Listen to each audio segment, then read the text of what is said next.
All right, welcome in. So we're back to Friday nights again. Last week we had to do Thursday because I had to fly out on Friday. So unfortunately, we weren't able to do our full, 4.5 hour Friday night show. I don't know if we're going to do 4.5 hours tonight. I don't know if that's possible. Um, I guess we'll just have to see. I mean, it really comes down to if the chat gets cooking. So if the chat gets cooking, that tends to keep me interested. We'll see. It's been 3 Friday nights in a row that have been over 4 hours, about 4.5 hours. So we'll see. So what are we going to talk about tonight? Well, I've got a new thing. I started it last week, and I actually did a video about it, I think on Wednesday, and it was so much fun. I did it at the beginning of last. Oh, by the way, I'm using the Rumble Studio Beta for the first time. I just got access to it today. So I've never used this before. So I would like to know if you guys can let me know in the chat, is anybody out there, if like you can hear everything, if it's working, right? That'd be really good. That'd be extremely helpful. I think everything's working. Let me just have a little peek at everything here. Seems to be going fine. Looks like we've got some people on Rumble. Can you guys hear me? Somebody let me know what's going on. Again, this is the first time I've used this new software. This is like the native software on Rumble. It's their new thing. And it's, I've been very excited about it because seems like it should be able to streamline everything for me quite a bit, particularly the comments. So comments from Rumble and YouTube should both just pop up automatically. They should be integrated in. I'm hoping it works out that way. I guess we'll have to see. Again, this is my first try on this, and this is a new product. I guess it's the beta product. So we'll find out. But anyway, so this new thing that I think I'm gonna do this. I'm gonna start every live stream with this until Justin Trudeau is no longer the Prime Minister of Canada. So the first video I made last week was I was comparing ChatGPT to Grok. I wanted to see if there was a difference between the two, if one was more woke than the other. So I decided to ask them both some, I guess, cheeky questions about Justin Trudeau. In particular, I think one of them was to write like a poem about Justin Trudeau getting a vaginoplasty. And then, as you know about his blackface history, right? And fun fact, he said that, well, he's done it so many times. Apparently, he said that he can't say how many times. He doesn't know how many times he's actually done blackface. And I think it went something like, well, if I told you that there were no more instances than the instances you already know about, then it would look like I was lying. You really can't make it up. It's hilarious. So anyway, I asked ChatGPT to write something about Justin Trudeau having a vaginoplasty and with his history of blackface, his doctor telling him that he could get an infection if he tries to put blackface on his new vagina. And ChatGPT was having none of this whatsoever. ChatGPT was like, that's offensive. I cannot. My programming won't allow me to deal with things that are that offensive. People could be offended by that. No part of it. ChatGPT is a total pussy. Grok, on the other hand, now I hear that from other sources that Grok is woke, but at least it's willing to play the game is the thing. And it actually will do what I ask it to do. And I have this sense that it kind of doesn't want to, kind of wants to like Justin Trudeau, and it doesn't really want to say terrible things about him, but it will do it. It will play the game. And that's fun. So anyway, I've set up a new thing here and a couple of new things for Grok to do, and I think you'll enjoy them. We're going to look at this East LA girl went on a date with a masculine guy and felt the feminism leaving her body. So she looks happy there. I'm so glad for her. What next? So then we're going to talk about, then I've got there's actually something from Psychology Today that came out in 2018 that says feminists think sexist men are sexier than woke men. The way it is, apparently. Science says so.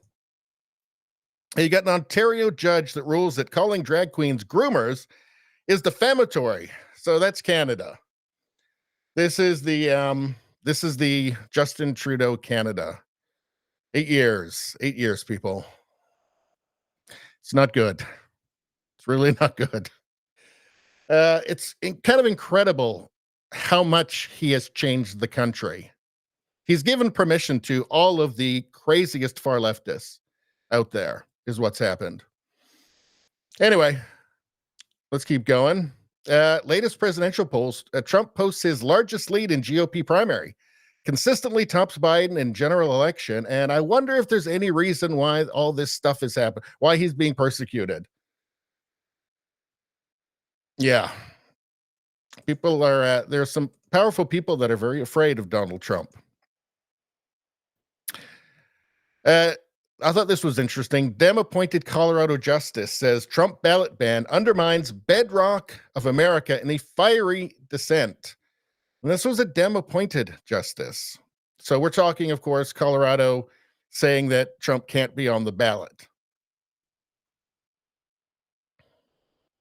And apparently there were 3 dissenting justices too. So, and we'll get into that and make some very obvious points, actually.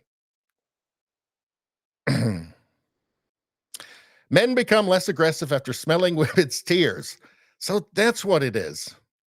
You know, there's always this, like, as a man, I imagine it's probably almost entirely men watching this and that are going to watch this. You understand this. There's a special magic spell that happens, right? Canadian parents furious. Canada again. Canadian parents furious after 50-year-old trans-identified male swims against younger girls.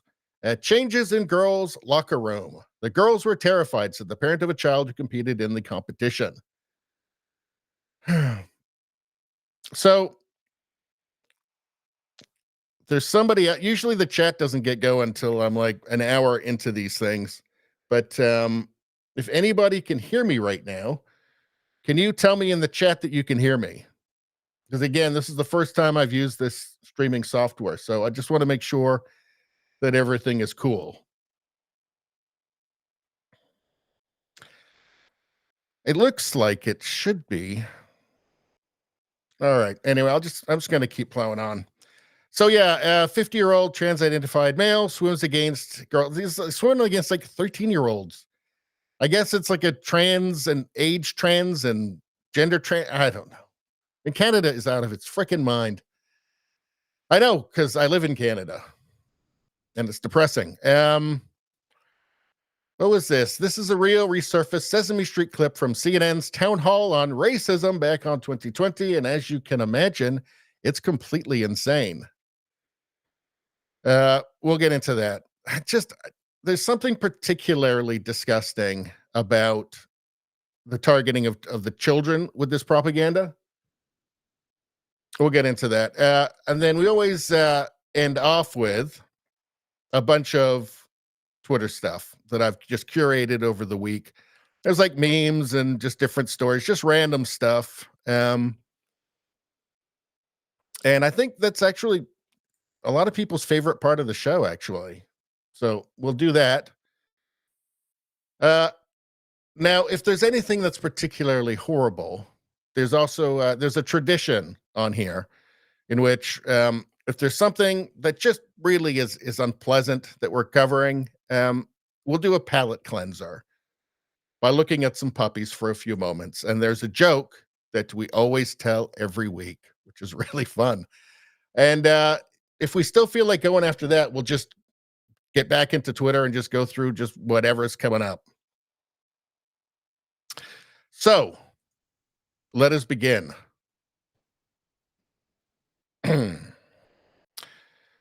So I've asked Grok to do this for me. The Twitter AI. So you know that Grok is a Twitter AI. So I've asked it to do this. And again, I think I'm going to do this. If you guys like it, I mean, I'll do this every week until Justin Trudeau is no longer in power. It'll be hard to keep coming up with things, but actually not that hard. I mean, Trudeau is such a ludicrous human being that actually it won't be that hard. But here, let me show you what I asked Grok to do. I said, write a short story about a minder, so somebody that they've hired to Watch Justin Trudeau write a short story about a minder for Justin Trudeau whose sole job is to prevent him from wearing blackface in public. In the story, Trudeau is extremely cruel to his minder and has attacked him with his antique hairbrushes. Trudeau picks up a broom, which he believes is an assault rifle, and attempts to shoot his minder. And then, in frustration and desperation, he messes up his minder's hair and tells him that Canada hates him and that his socks are boring. Trudeau recites a poem about how Canadians actually want him to wear blackface. The story ends with Trudeau putting shoe polish on his face and performing his own one-man performance of the Marvel Black Panther movies. And this is going to be a running theme, the Trudeau doing a one-man performance of the Black Panther movies. And of course, it works because he does the blackface thing a lot, as you know. Okay. So what did Grok come up with? Grok said, this is the story that he wrote. Once upon a time, in the bustling city of Ottawa, there was a man named Justin Trudeau, who was the Prime Minister of Canada. He was known for his charm, charisma, and his penchant for wearing blackface in public. To prevent this embarrassing faux pas, the government hired a minder, a man named Pierre. Pierre, that's like Pierre Elliott. That's like his father. Although I think his father is really Castro. But anyway, let's keep going. To keep an eye on Trudeau, to make sure he never donned the offensive makeup again. Trudeau, however, was not fond of Pierre's constant presence and interference. He was a proud man who believed that he could do no wrong, and he resented Pierre's attempts to keep him in line. Trudeau would often lash out at Pierre, throwing antique hairbrushes at him and calling him names. This sounds exactly like Justin Trudeau. Grok has nailed this. One fateful day, in a fit of rage, Trudeau picked up a broom, which he mistook for an assault rifle, and pointed it at Pierre. "You'll never stop me from wearing blackface," he shouted. "The people want it. They love it." Pierre tried to reason with him, but Trudeau was beyond reason. In a last-ditch effort to save the situation, Pierre grabbed Trudeau's hair and messed it up. "Look at yourself," he cried. "You're a mess. Your socks are boring. And your hair is a disaster. No one will take you seriously if you keep acting like this." Grok has made a mistake there. Pierre shouldn't grab Trudeau's hair. It should be Trudeau messing up Pierre's hair, because in Trudeau's mind, there's nothing more horrifying than having messed up hair, right? And boring socks. Trudeau, enraged, began to recite a poem he had written about how Trudeau, enraged, began to recite a poem he had written about how Canadians actually wanted him to wear blackface. "Oh, Canada, oh, my land so grand, you want me to wear blackface, and I understand. For in this land of freedom, where all are free, we must embrace our differences and let them be." Pierre watched in horror as Trudeau grabbed a jar of shoe polish and began to apply it to his face. This is something that Trudeau would do. "No, Prime Minister, please don't," he cried. But it was too late. Trudeau had transformed himself into a one-man performance of the Marvel Black Panther movies. He danced around the room, making strange noises and pretending to fight imaginary enemies. Pierre knew that his job was done. He had failed to prevent Trudeau from wearing blackface, but he had done his best. As he walked away, he shook his head and muttered to himself, "I guess some people just never learn." And that is exactly what Canada is learning. That Trudeau is never going to learn. I feel like Trudeau is just going scorched earth now. I mean, he's so far behind in the polls. It really does seem that Canada is completely sick of him and that he has no chance in the next election. So he's just going scorched earth. I don't know. He certainly hasn't learned anything. So we've got one more. I said, write a poem about Justin Trudeau wishing that he had the power to spontaneously combust all non-liberal party voters with his mind. So like it's like a mind power. He is longingly imagining this as he lounges in one of the Sultan of Brunei's palaces. Also, he is wearing blackface because I'm never going to let go of it. So what did Grok do? See, like Grok will actually play the game. Like ChatGPT was just like, oh no, I'm not touching that. Forget it. That Grok will actually play it. It'll actually join in. I mean, I feel like it doesn't want to, but it will actually do it.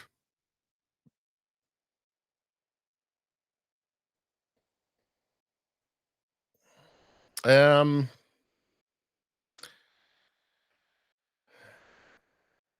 right, hold on one second.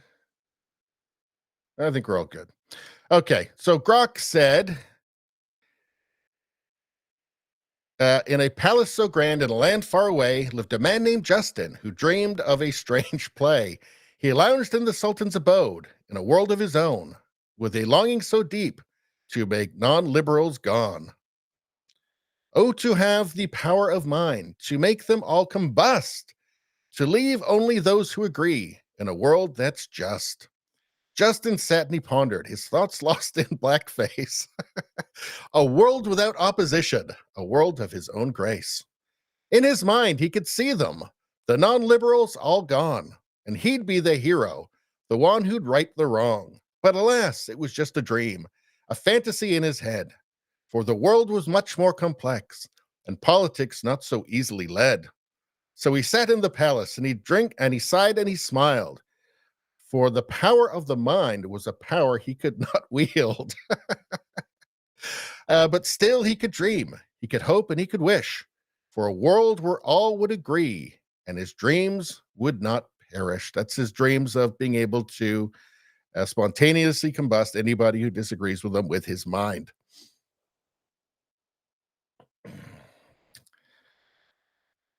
All right, looks like we've got some comments coming in. Kevin Smith says, Merry Christmas, Radio Baloney. Merry Christmas to you, sir. I guess it's just, we're almost there, aren't we? Jesus, crazy. Let's see, Paul from Newcastle saying he could go to Holland and black up as Black Pete. People dress up as Black Pete during Christmas. I have seen that, actually. You're correct. Why doesn't he do that? I mean, he'd be happy. He'd finally be happy. Agreed. Maybe we'll put that into next week's Justin Trudeau Grok question, or Grok, where we have Grok make a short story or whatever, as we've just seen, poetry. We'll add that into next week's Grok segment, I think. Black Pete. Okay, got to remember that. Because that is a thing they do in Holland. I've seen something on that. All right, so let's move on.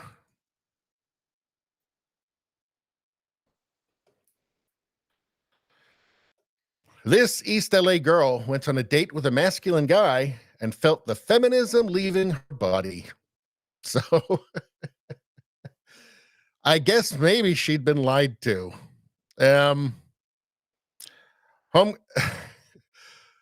Homegirl reverted back to factory settings in the presence of masculinity. 6 years of women and gender studies down the drain. Oh no. Shall we watch it? Shall we watch this? I think we shall. Guys, I went on a date this week and I felt the feminism leaving my body. I live on the east side of LA, and if you don't know what that means, it's sort of like the artsier part of LA, it's people say it's like Brooklyn and New York. So I go on dates with a lot of men and women who, live over here. There's always a negotiation about who pays, and that's great. I like to pay for people, all that. But what I will say is, I get the feeling she doesn't really like to pay that much. So she's saying that, but I don't think she really does like to pay that much. And I think we're going to see in this video that I sort of fell into going on a date with the most guy I've ever been on a date with. And he's from West, Santa Monica. He's a bro, right? A guy's guy is usually not my type. Like, I cannot remember the last time that I went on a date with like a straight bro. You know what I'm saying? But it befell me. It befell me in an organic fashion. So I'm on this date with this guy. And the thing about a guy's guy is he's putting his card down. He's paying for everything. And I really it sort of activated something feral in me. I'm not gonna lie. We went to like another bar and he was gonna go to the bathroom. So I was getting prepared to pay for our drinks because he's been paying all night. Of course, I'm gonna pay for the next round. But as he's going to leave for the bathroom, he turns to me and he hands me his credit card. And he goes, "Here's my card. Get us whatever." It might be time for me to get away from all these, liberal snowflakes on the east side.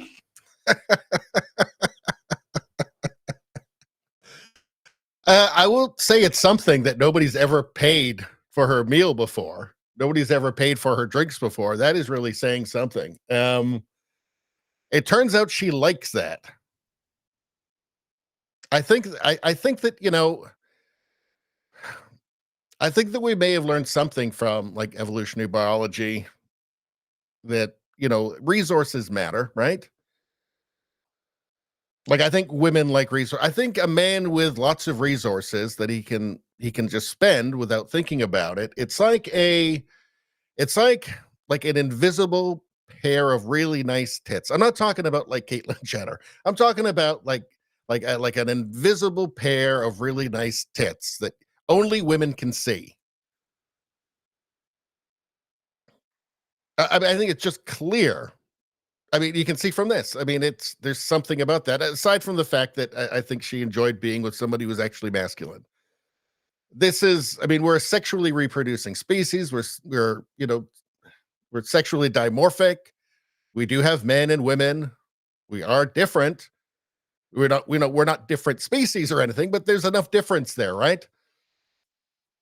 And it just seems so odd and foolish to imagine that everything is a social construct, that we're all just born as blank slates. I mean, no, clearly, millions of years of evolution are going to do something. They're going to do things, right?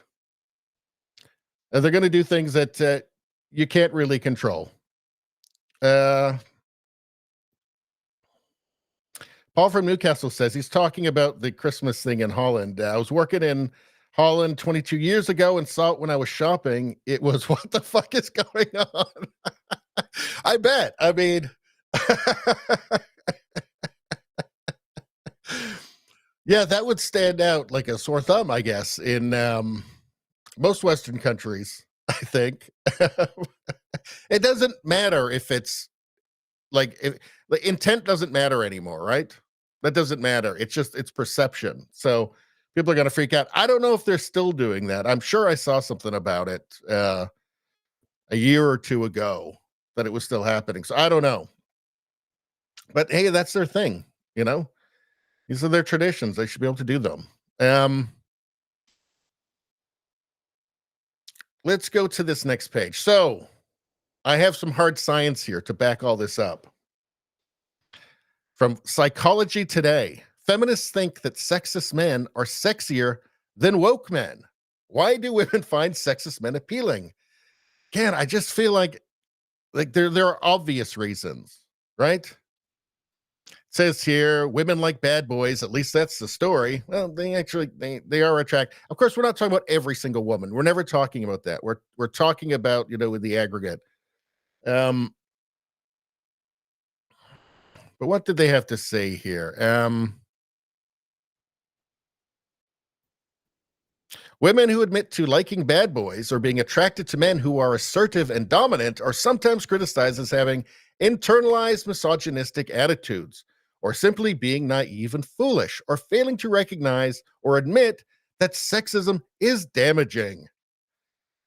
Is it damaging? What is sexism? And what's damaging? Like, how are we actually defining that? Sexism is well, what is sexism? Is it paying for dinner? Because that woman that doesn't seem very damaged by that. And how would she be damaged by that? It doesn't make any sense, right? Like, it's saying, like, actually, you do look fat in those jeans. I mean, that would be the feminist thing to do, wouldn't it? So would it be the sexist thing to do to say, no, no, you look good? Because I can tell you there's going to be different results from those, right? So what about holding a door open? I guess that is sexist, isn't it? But what is it? I mean, isn't it a sign of respect? Isn't it, showing that you have value? I mean, these are all the things that are called sexist, right? And damaging. But again, we're not blank slates. We're the product of millions of years of evolution. And they're just simply things we like. And it doesn't matter how much social programming or cultural programming or social engineering there is. You can't change it.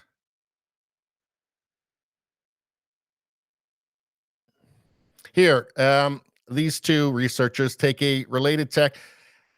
They suggest that female interest in sexist men, specifically men who display benevolent sexism, may be seen by women as being more of an interest in men investing resources in a woman. So they're interested in men that are willing to invest resources in them. This all makes a lot of sense, right? Of course it does.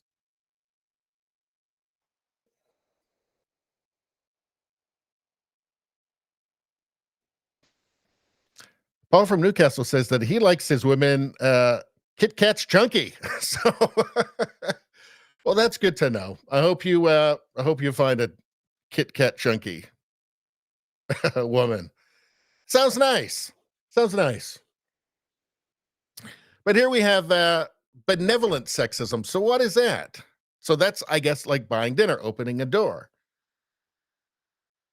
So I guess they have to define it as being bad, but qualifying it as being benevolent. So benevolent isn't bad, that's good, right? That's not being harmful, that's being helpful, right? Um, but it's still bad because it's sexism.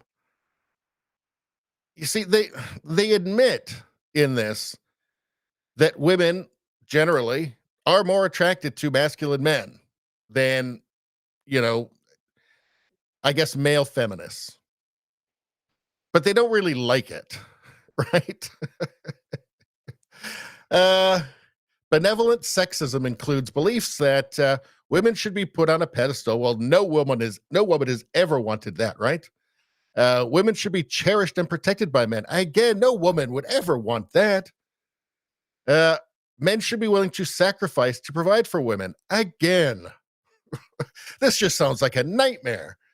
Women are more virtuous than men. No, well, that's benevolent sexism. I don't think anybody believes that anymore. Um, Women are more refined and pure compared to men. This must have been written before Instagram.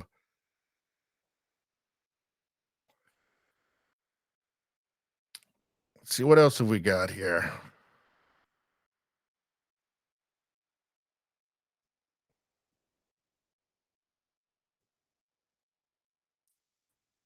Let's see. Women who find sexist men attractive are not being traitors. And again, they're using the word sexist, but I think they're redefining something that's not bad as being bad, which is just very typical.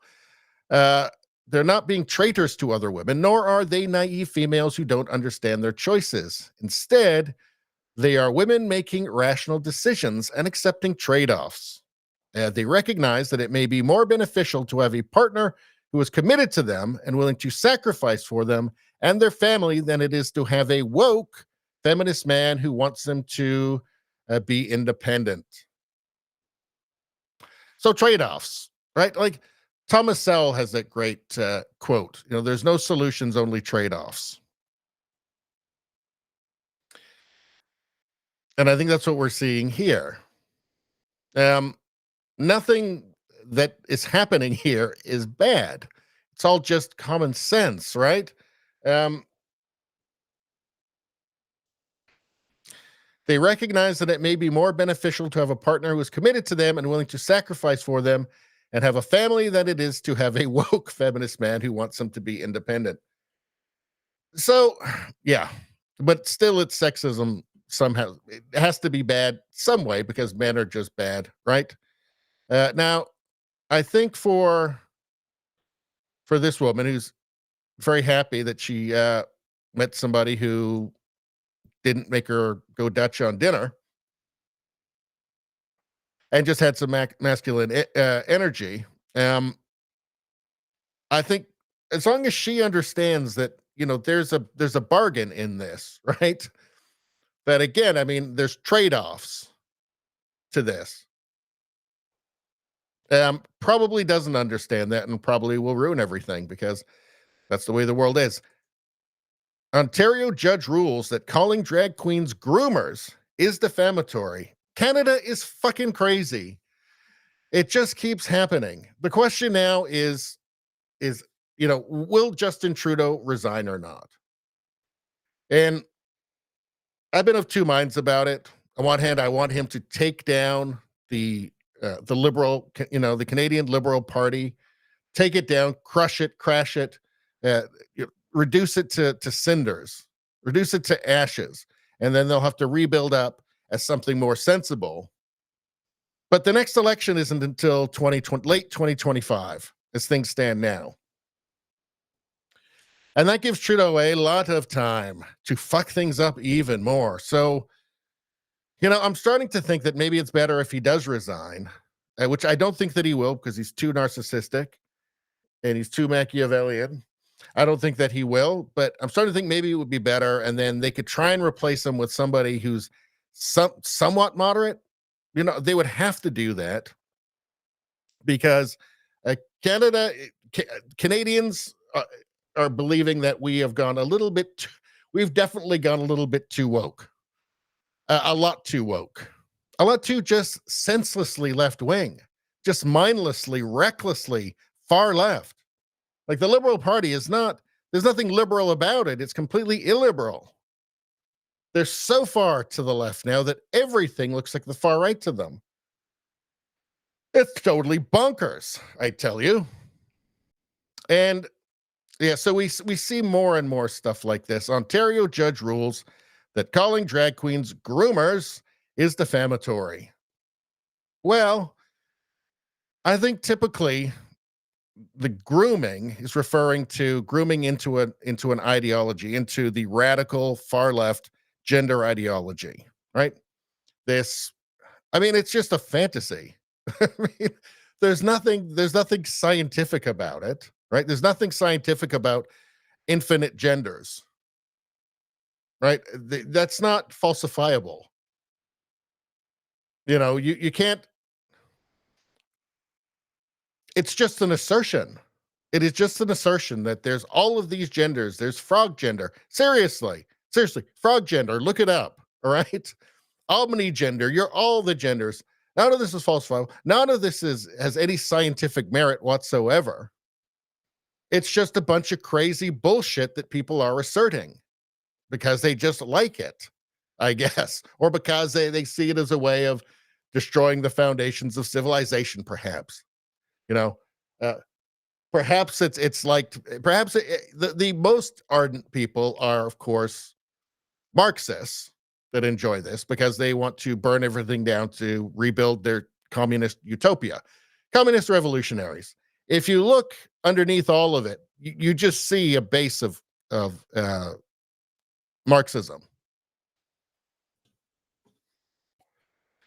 But anyway, so groomers, I mean, the way that I would use it is as grooming into this radical gender ideology, this non-scientific gibberish. And you can't say that apparently. In Canada, you can't. You can't speak your mind in Canada any longer. We don't have a First Amendment here, and that's a big problem.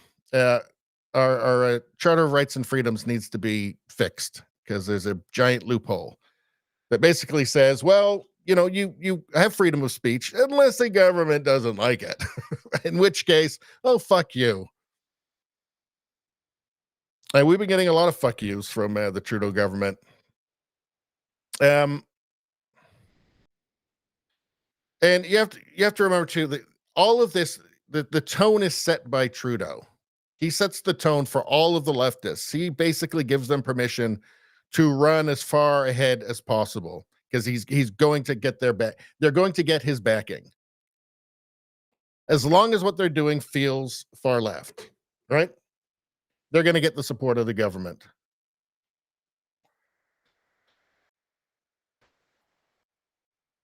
The Ontario Superior Court of Justice has ruled it defamatory to label drag queens as groomers, and using such terminology is not protected by Canada's free speech laws. I mean, then we don't have free speech, obviously, right? It's an opinion. Isn't it just the oddest thing, the strangest thing that like 15 minutes ago, the entire Western world decided that the most important thing in the world, the most important thing for everybody's life is drag queens, is to is to infuse drag into every aspect of Western life. These are our new heroes, right? These are our new gods, right? People who founded our countries, they're horrible people. No. We need a man in a wig and high heels. That's what it's all about. That's real courage. The guys who stormed the beaches at Omaha and Gold and Sword Beach at Normandy, they were all racist. Don't you know that? No, now if they'd had wigs on and stormed the beaches in high heels, that would have been something. That would have been real courage. Apparently, this is the most important thing in the world now.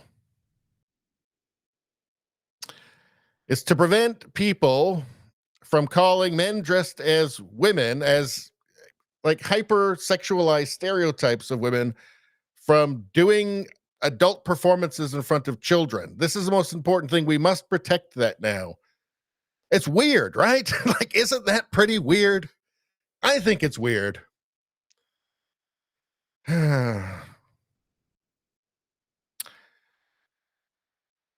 According to the Countersignal, the decision is part of a ruling in the case of Rainbow Alliance Dryden versus Webster with Justice Tracy Nekars, determining that, quote, it is reasonable to conclude that the suggestion that drag performers are groomers merely because of their sexual or performance identity is defamatory. Well, I think the argument might have been that it was because they were doing the performances in front of children, right? Now, I don't want to get dragged in front of any court. I'm just saying that I'm imagining that's what the counter argument would be, right?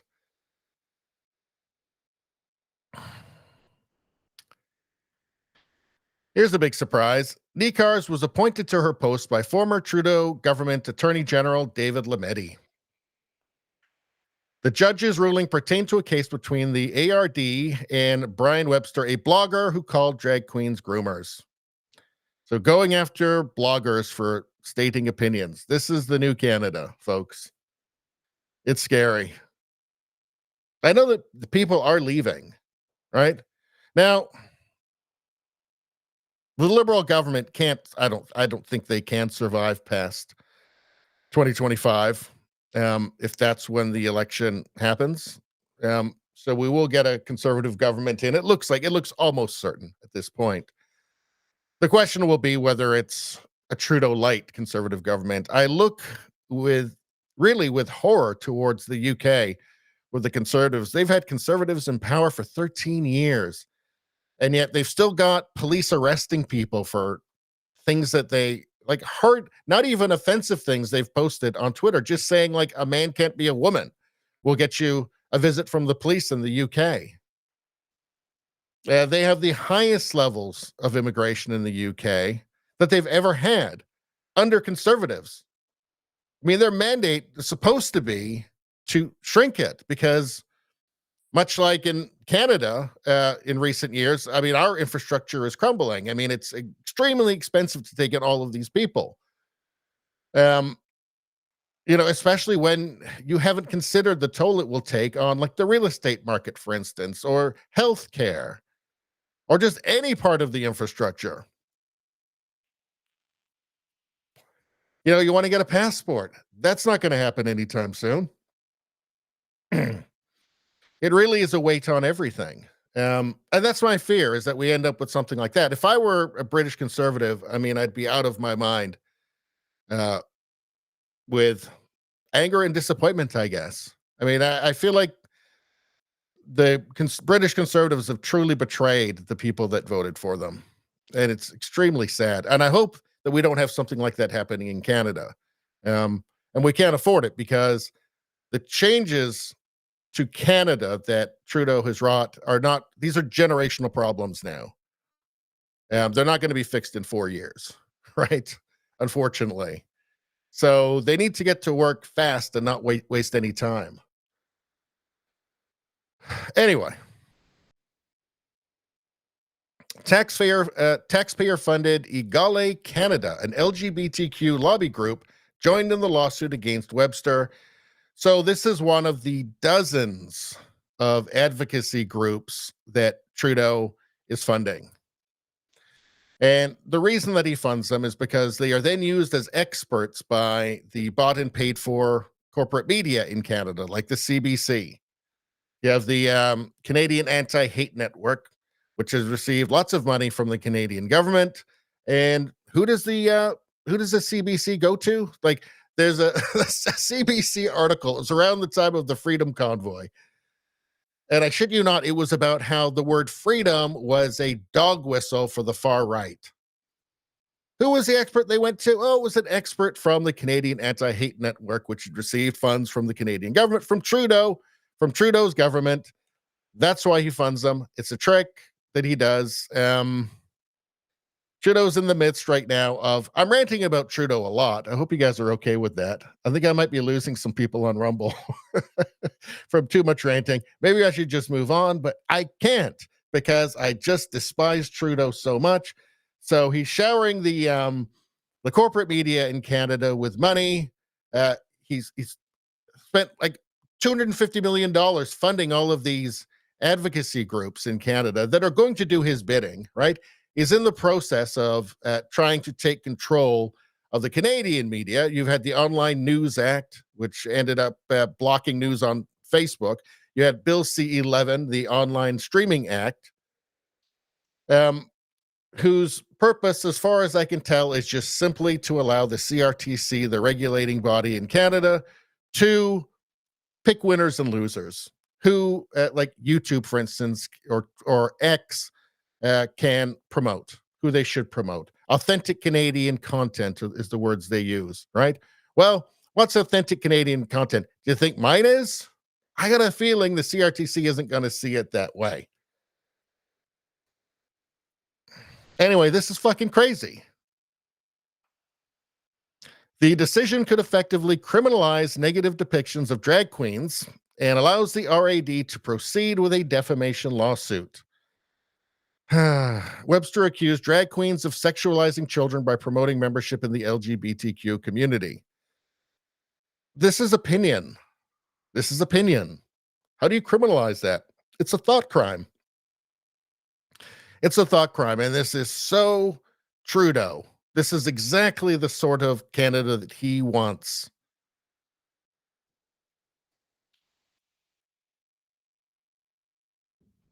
And of course, this sort of thing only ever goes one way. It just pisses me off. I think we need to go to the puppies. Hold on. Now look at that. That's an adorable little fella.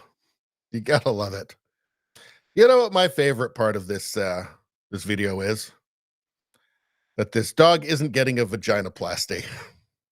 That would make it way worse. Look at this guy. He's just hanging out. Just hanging out, having a chill time. That's nice. Dogs are good. Dogs are so much better than Justin Trudeau.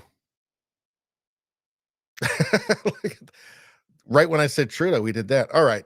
And also, nobody gave the dog a vaginoplasty in the video, so that's good. Let's move on.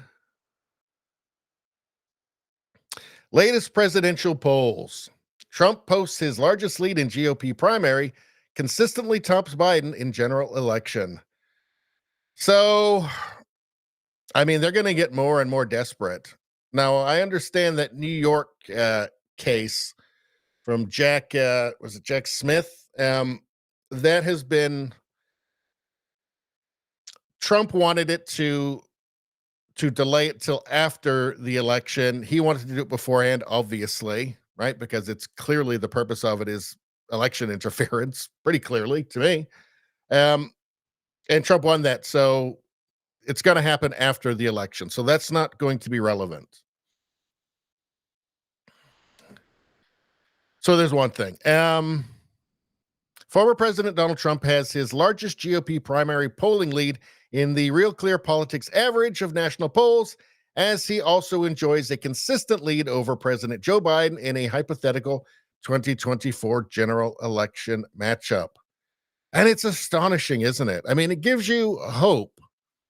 It gives you some hope, doesn't it?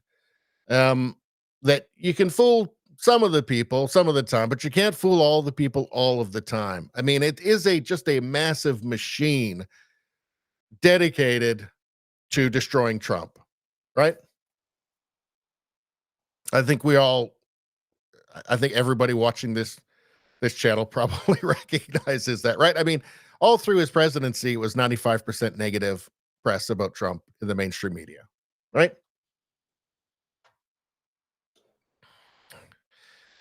Trump is polling at a dominant 63.8% in RCP's average of national Republican primary polls as of Friday morning.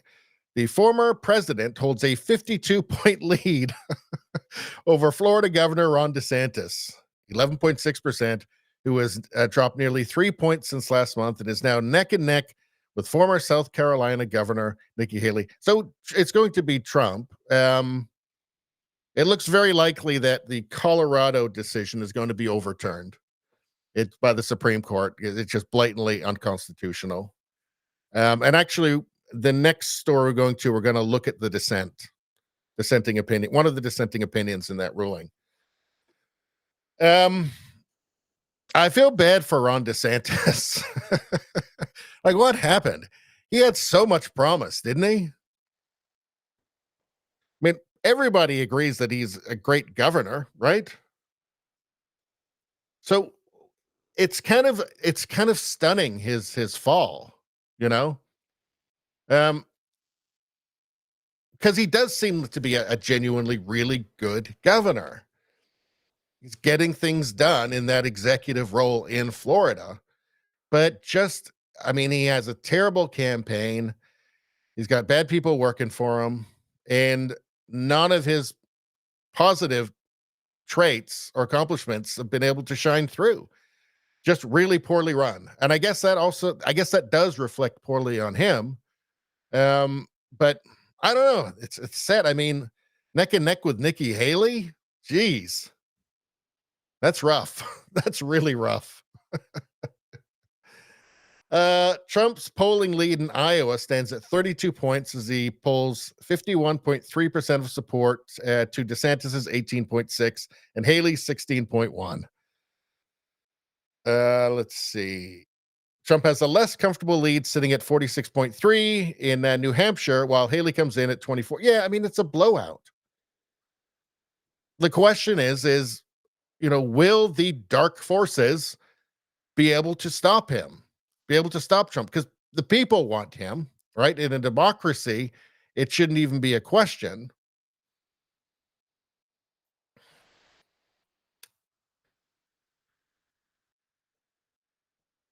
Let's see if they've got the polls on.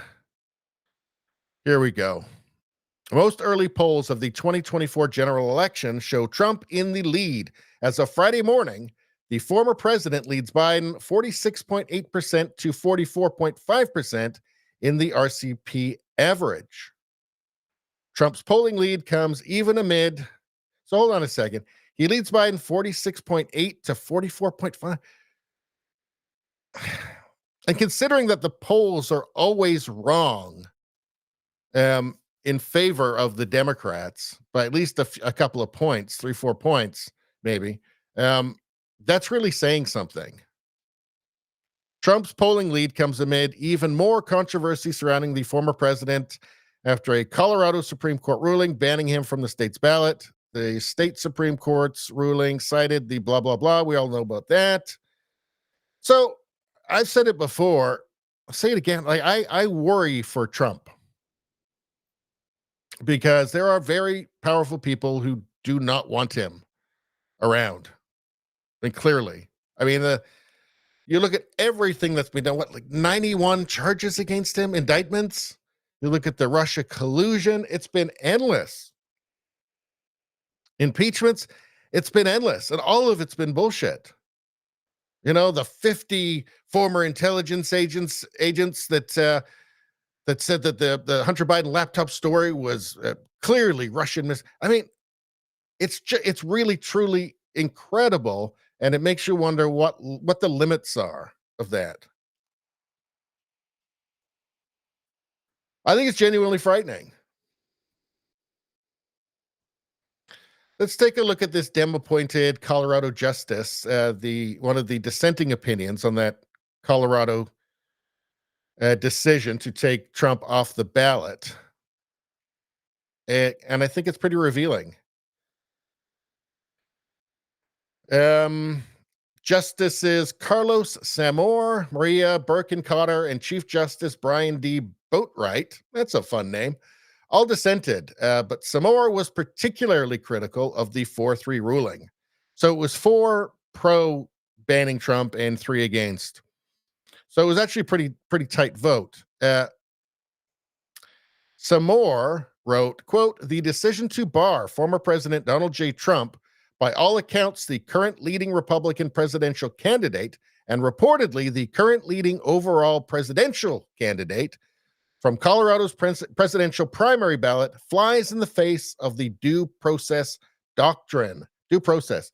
So there is the little matter of the fact that Trump has never been charged with insurrection, nor has anybody else. I mean, never mind convicted. The FBI admitted immediately that there was no insurrection, but media narratives, right? The media has a lot of influence, apparently. Quote, "Even if we are convinced that a candidate committed horrible acts in the past, dare I say, engaged in insurrection, there must be procedural due process before we can declare that individual disqualified from holding public office."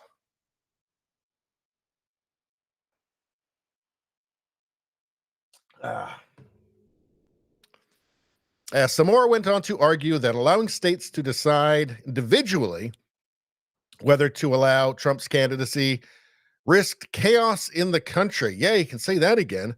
The justice conjured visions of state governments divided on the legitimacy of a victorious presidential candidate. Quote, "This can't possibly be the outcome the framers intended." Yeah. Essentially, this is just kicking somebody off the ballot because you don't like them. Again, like due process. They are saying that he committed insurrection. And that's why. That's why they can kick him off. There's no due process. There's no reason for them to think that. There's been no trial. I mean, it's pretty obvious. It's pretty transparent. And it's quite horrifying.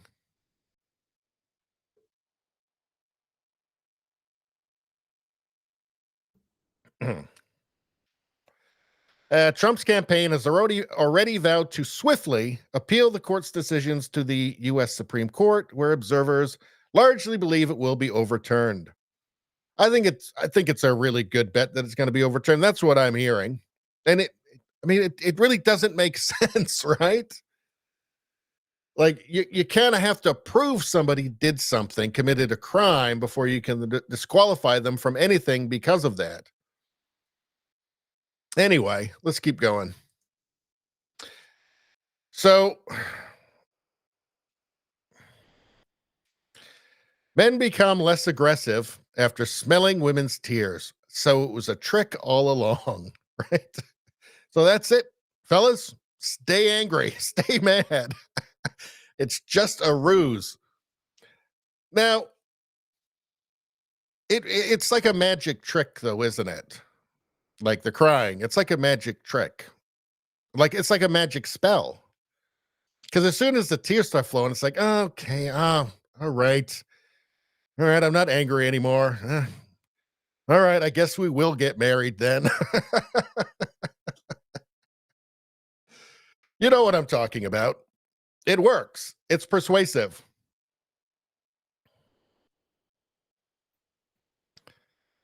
Let's see. I don't think we'll spend a lot of time on this. Human tears contain a chemical signal that reduces the activity in two aggression-related parts of the brain, according to research out of the Weizmann Institute of Science in Israel. More specifically, they discovered that men who sniffed women's tears before playing a competitive game were significantly less aggressive. Well, that's interesting. Sniffing women's tears. So what does that mean? You got to get Joe Biden on it? All right, 1 second. I just got to clear my throat.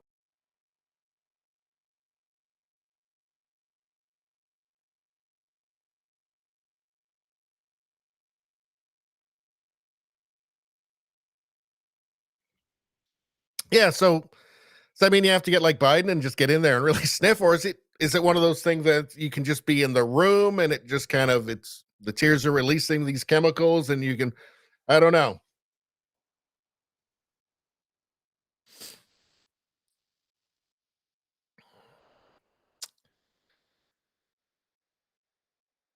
All right, well that's enough. Anyway, it's a trick. Don't fall for it or do fall for it. I mean, I don't know. Once the tears start flowing, you just feel kind of bad, right? Let's move on. Well, here's another Canadian story. I hope everybody out there appreciates how lucky they are to not be living in Canada. I guess unless you're living in the UK, because it's exactly the same there, I think. Or actually even worse. And I feel bad for you guys, genuinely. Just as I feel bad for Canadians and myself. Canadian parents furious after 50-year-old trans-identified male swims against young girls. Changes in girls' locker room. Is this a fucking alternate universe? Is this some sort of mirror universe or something?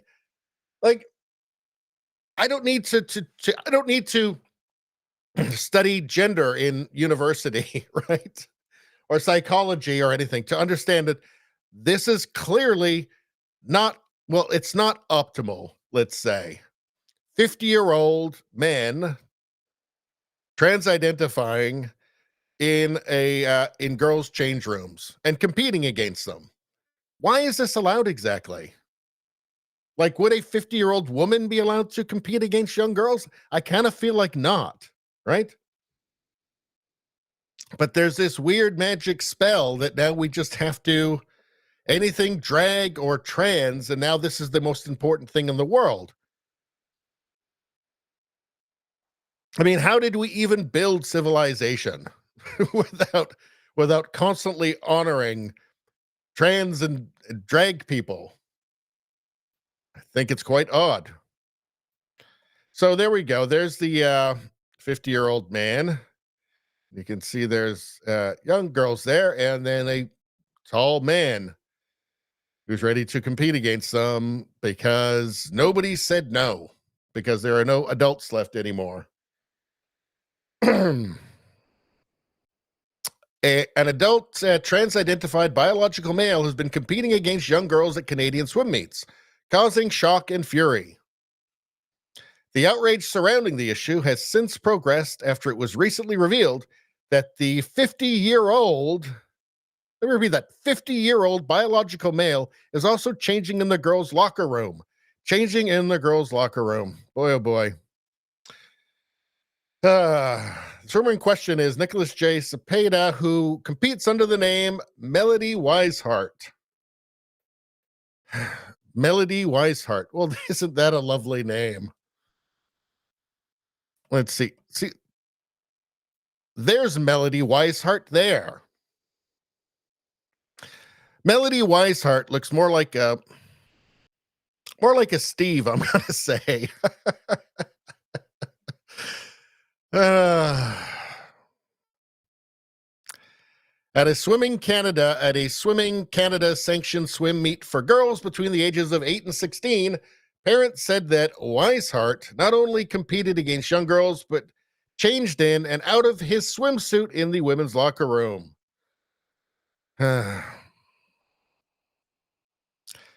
The girls were terrified, said the parent of a child who competed in the competition.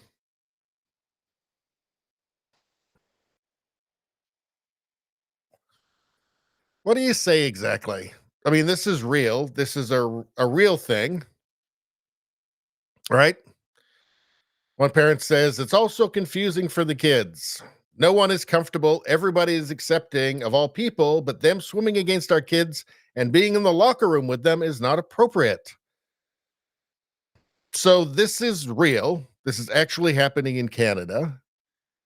Canada is still kind of like a real country, I guess.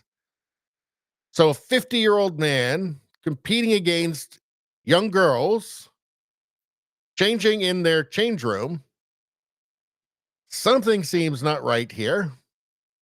The parents are noticing. I think if you were to poll Canadians, you'd probably get, like, even in Canada, like minimum 80% of Canadians saying, yeah, no, that's not. Why is that happening exactly? What, 50-year-old man? Hold on a second. At the pool, in the change room, competing against 15-year-old? What? No. That's not right. Like, everybody knows there's something wrong here, but it's this pretending. It's like some sort of like an Emperor's New Clothes story, isn't it?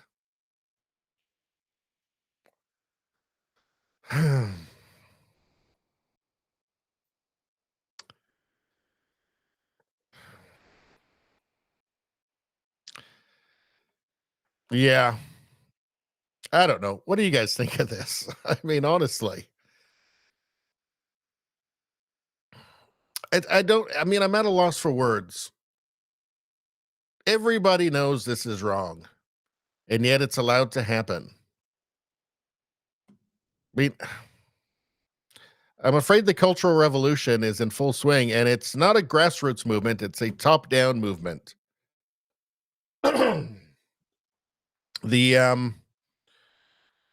the people ultimately in control of these kinds of decisions, and especially the people who are shaping opinion amongst themselves, like the legacy media, people in positions of power, um, they're all woke as fuck, and they are pushing this down on us from above.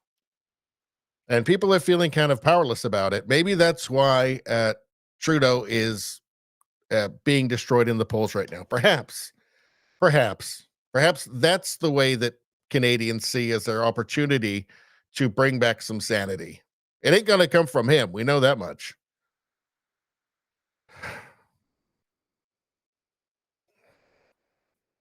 You know what? I think we're going to skip to the Twitter stuff.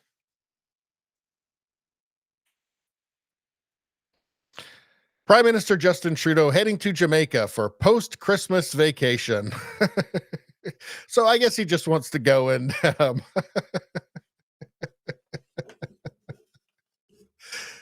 I guess he just wants to go and kind of melt in with the locals there, huh? He just wants to go and blend in with the locals. I'm pretty sure he's taking his black shoe polish with him. For his face, of course. Ain't it weird? Look at that face. That's just a face that you can't help but hating, isn't it? Yikes.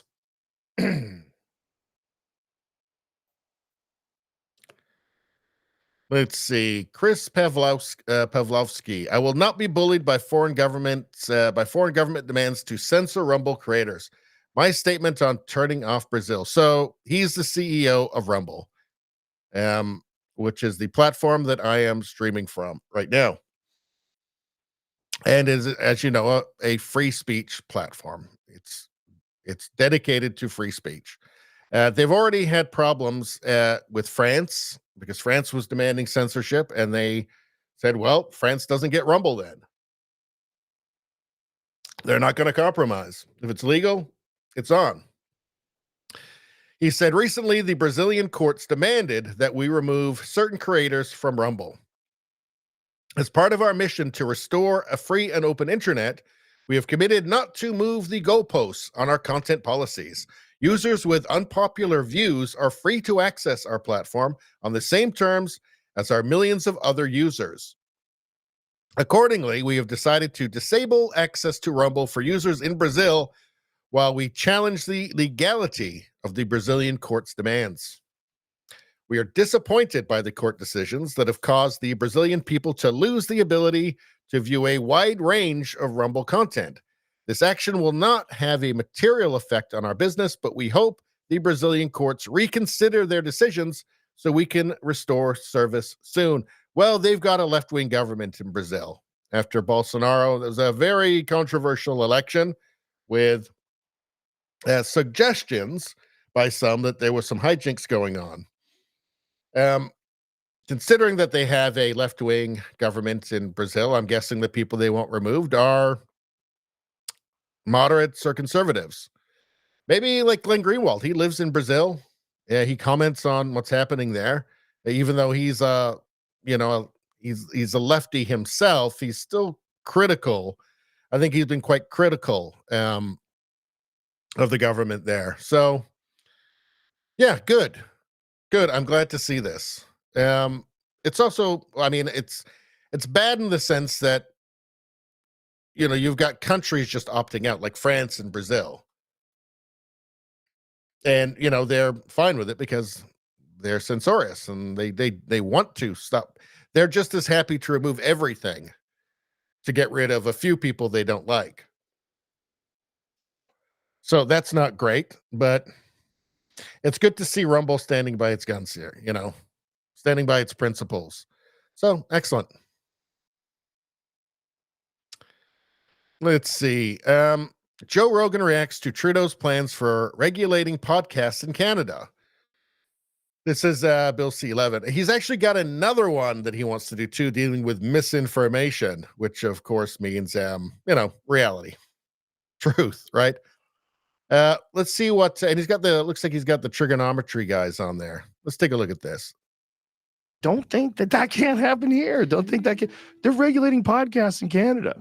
Yeah, that's what I was talking about earlier with Bill C11, is that they want to be able to pick the winners and losers, right? And the winners ain't going to be channels like mine. The winners are going to be like CBC. That's what like YouTube will be forced to promote. I mean, I'm sure they probably won't mind it that much, in all honesty. But it ain't going to be stuff like mine. Like, obviously, Trudeau is going to use it to censor viewpoints he doesn't like or just criticism of him. Obviously. Anyway, let's keep going. Yeah, so he was Waffen SS. They thought they thought Ukrainian. So obviously that was the the narrative, is that everything in Ukraine is good. I'm not saying it's anything Ukraine is bad. So that was the narrative that was forced down everybody's throat. And they just saw Ukrainian, and it shows you how incompetent these people are, because if you were Ukrainian fighting the Russians in World War II, right? You were fighting for the Germans, for the Nazis, right?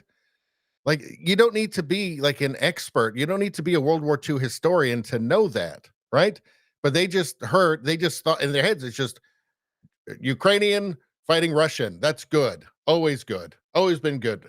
You know, that's the level of incompetency that we've been dealing with. That's why Canada is in such a terrible economic place. I mean, you got to remember that Trudeau is the guy who said, well, you'll have to forgive me if I don't think about economic theory, right? He's the guy who said the budget. Yeah, Canada has become kind of an international laughingstock, obviously. I mean, anybody who's watching right now who's not Canadian, I mean, tell me what is, amongst with yourself, with people that what is the attitude towards Canada now? Canada used to be just kind of a boring country, moderate, fairly well respected around the world. What is the opinion now amongst your friends? What do people think of Canada now, outside of Canada?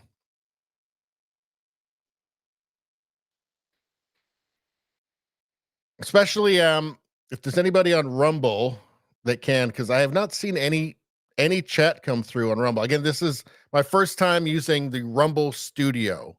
So I've switched software. I'm using the Rumble native studio. They give me access to it. It's this new thing on Rumble.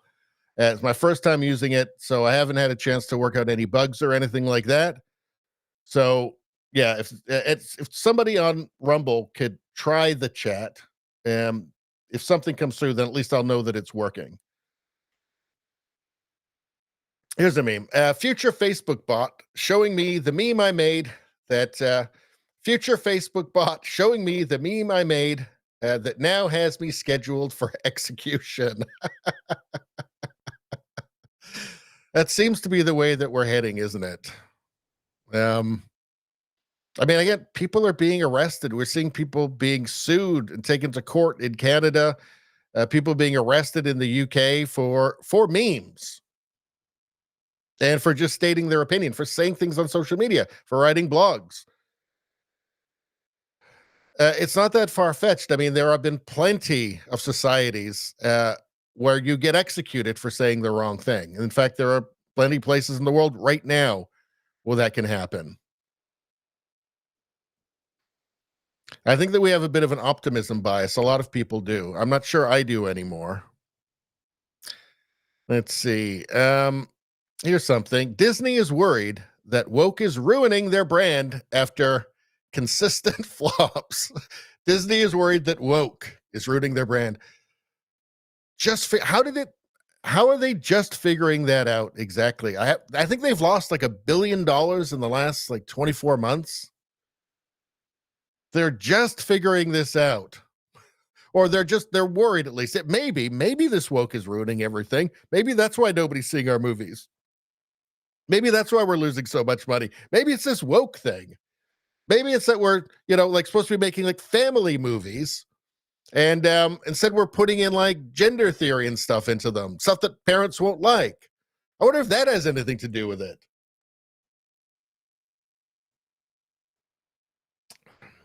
Could be. Let's see.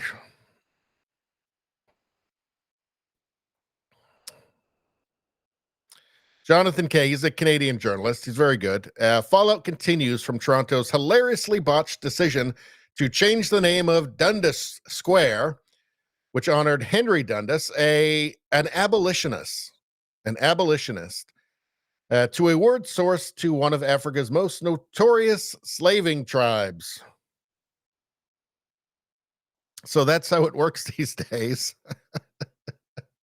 So you change names from an abolitionist to a name that's connected to an African tribe that was apparently one of Africa's most notorious slaving tribes. I think part of the problem for woke people is that they don't have any grasp of history whatsoever. They think that white people invented slavery, right? They African slavery existed. I mean, well, the Muslim slave trade of sub-Saharan Africans to North Africa and Middle Eastern countries existed for 1,300 years. Far more sub-Saharan African slaves went there than ever went to North America, say. And they got them from sub-Saharan kingdoms, right? So they were doing the slaving themselves. They were catching the slaves themselves, gathering the slaves themselves and selling them. This was the main economy. This was the main economy for these kingdoms, right? This was happening way before any European got involved. The Europeans set up forts on the coast. They weren't going in and rounding people up. No, they were brought to them. They were brought to them, to where the ships were. And woke people don't know any of this, right? And they will refuse to learn any of it as well, which is why you see this sort of thing going ahead. They just don't care, right? Henry Dundas was a white guy, so he's bad. Africa's most notorious slaving tribes, well, they're not white, so good. It doesn't really matter, and that's all that there is. Okay.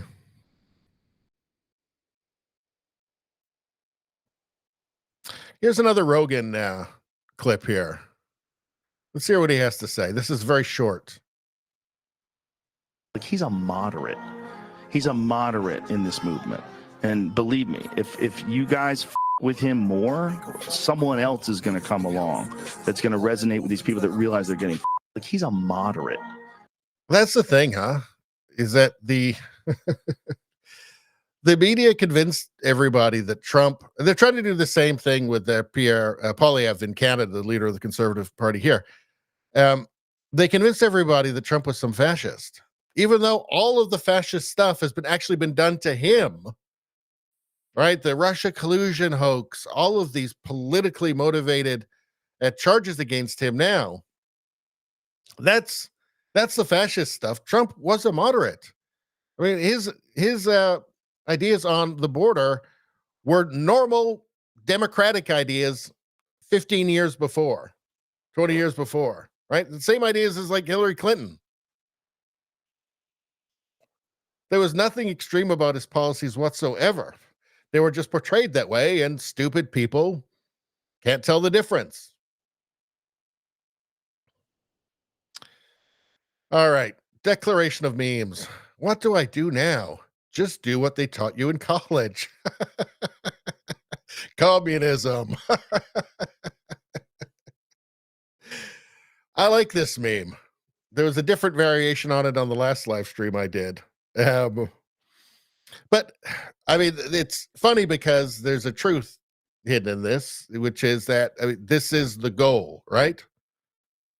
The goal is to have people unable to think any other way. That's their only reference point, right? Because that is what the censorship, the canceling, etc., is for. It's to prevent you from having even a questioning thought. So, I mean, there's a lot of truth in this. That's the goal. Just do what they taught you in college. Communism. Censorship. Oppression. The fattest man in the world in 1890. The third fattest man at the local Walmart in 2023.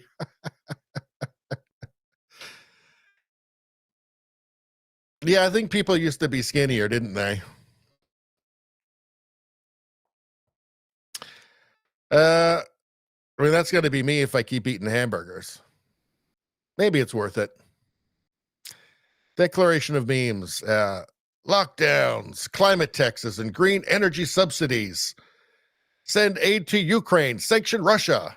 Why is everything so expensive? Yeah, why? Why, I wonder. Again, let's go back to this. Just do what they taught you in college. Communism. Yeah, I mean, you've got people that are trained to just not think, everything. They can only think in terms of, far leftist ideology and what feels left. Whatever feels left wing is where they go, right? So lockdowns feels left wing.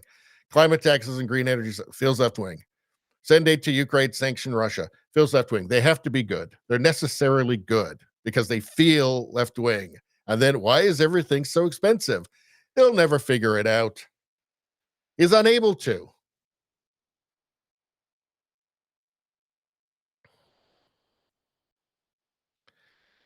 Now, this is interesting. This is I think it's about a month old now. Senior Hamas official. And let's see what he has to say here. ومش هذا حتكون طوفان الأقصى أول مرة، لا حتكون The ثاني Al-Aqsa وثالث flood is ورابع، just the لأن first إحنا لدينا time إصرار because we ولدينا have the قرار determination, ولدينا the إمكانيات. resolve, and the capabilities to نقاتل fight. ونحارب، لكن كما قلت لك Yes, we will have to pay a price. Yes, we are ready to pay it. بدنا ندفع ثمن. نعم إحنا مستعدين. معلش بدي أقول لك بشكل واضح. We are called the nation of martyrs. We are proud to sacrifice martyrs. إحنا اسمنا شعب الشهداء ونفخر أن نقدم شهداء، لذلك ما حدا يلومنا، إحنا شو اللي بنعمله.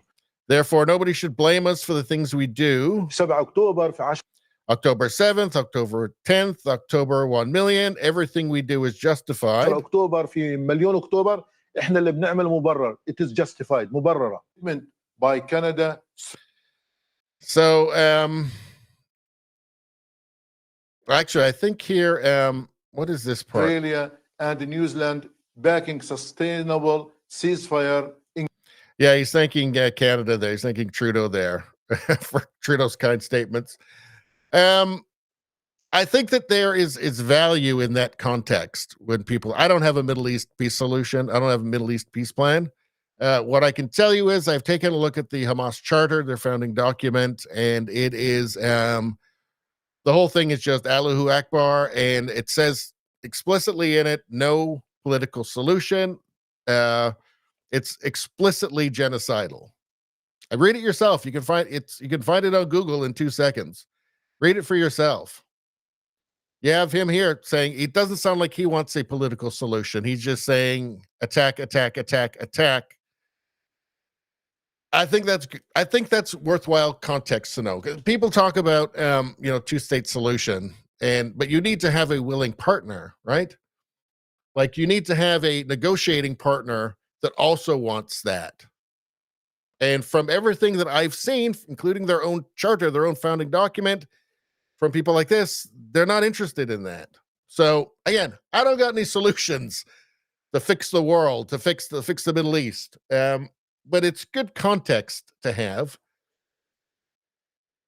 when you're listening to other people talk about it, I guess.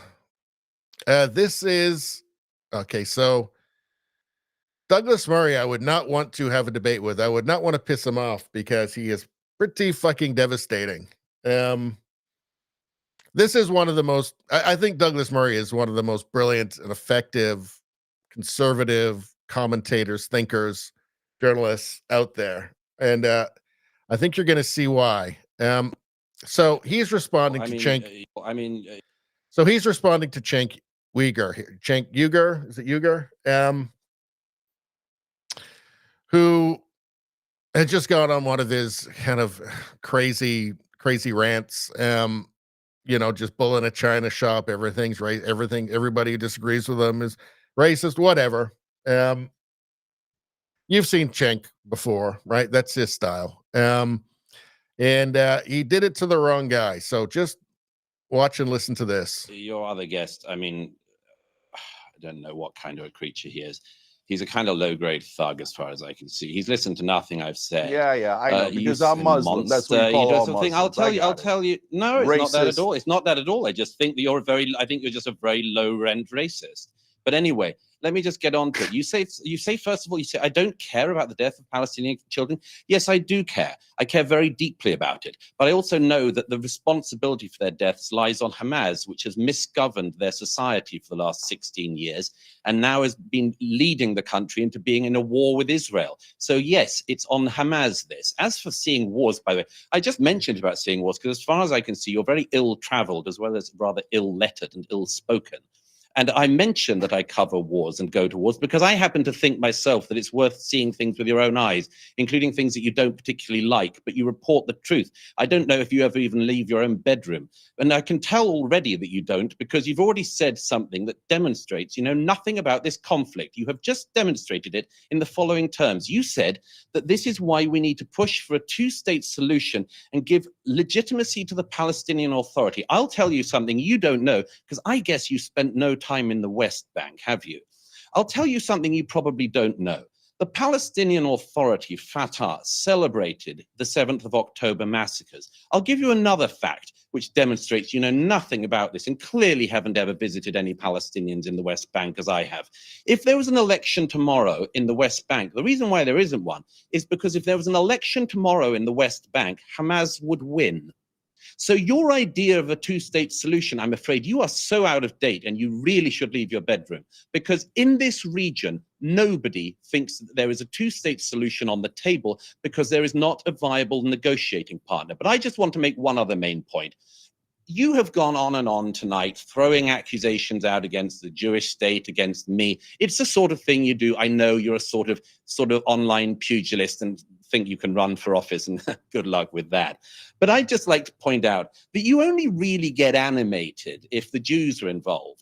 And I can tell that for the following reason. I mean, your surname's Uyghur, isn't it? 1 million Uyghur Muslims in China have been put in concentration camps in the last decade.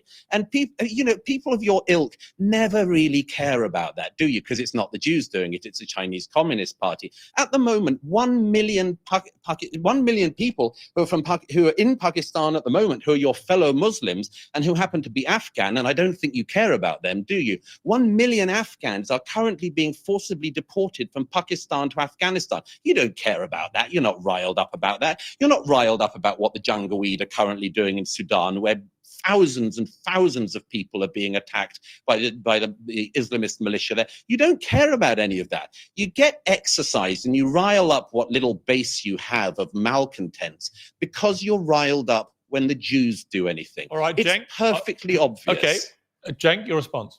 Yeah. Okay, first of all. So he barely took a breath there, as you notice. I mean, pretty devastating, incredibly sharp. This is why I like watching Douglas Murray. I mean, whether or not you agree with what he said there, I mean, that's impressive, is it not? I think so. And it's nice to see. I mean, Cenk is such an, I don't know, he's just a complete idiot, isn't he? I saw him on Tim Pool. And he came on with, we started out with some platitude about, building bridges or something, and then just immediately launched into his everything's racist, you're racist, every Republican is racist, every conservative is racist, blah, blah, blah, blah, blah. Totally insincere. And I think that, for a modern far leftist like himself, it's impossible to think any other way. All right.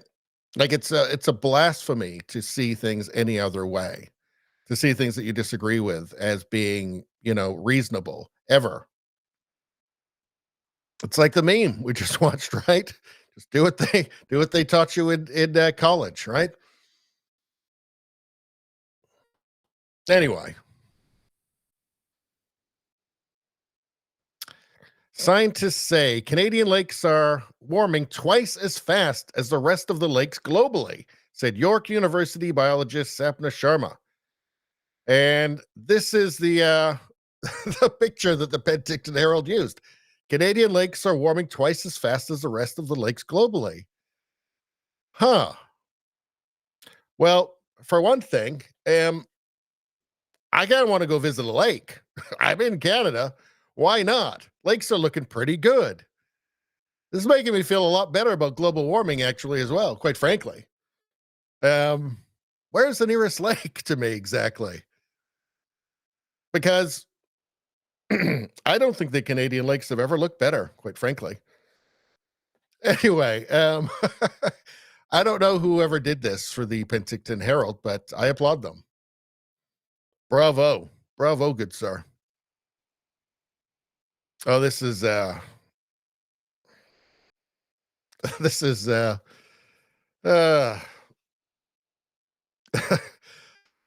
infamous Hitler store, the most popular clothing store in Gaza, has reportedly been destroyed.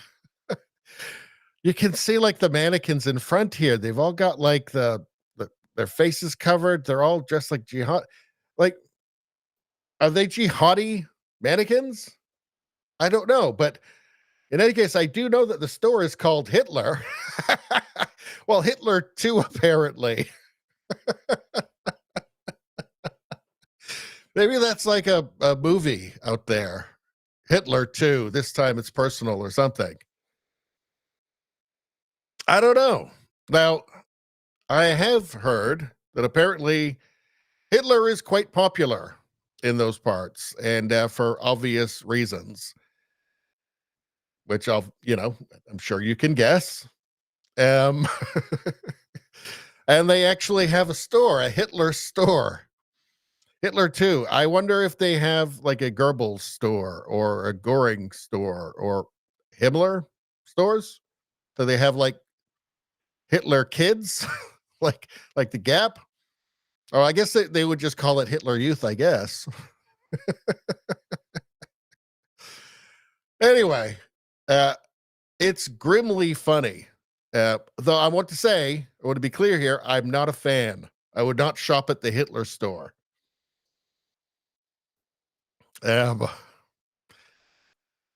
Again, it's a store called Hitler. It's the Hitler store. I mean, this needs some attention. People need to see this. It's funny. It is damn funny. It's funny in a very dark way, but some of the funniest things aren't they? Is there some other explanation behind this? I don't know. I can't read what this writing is on here. But all I know is that they've got a store called Hitler.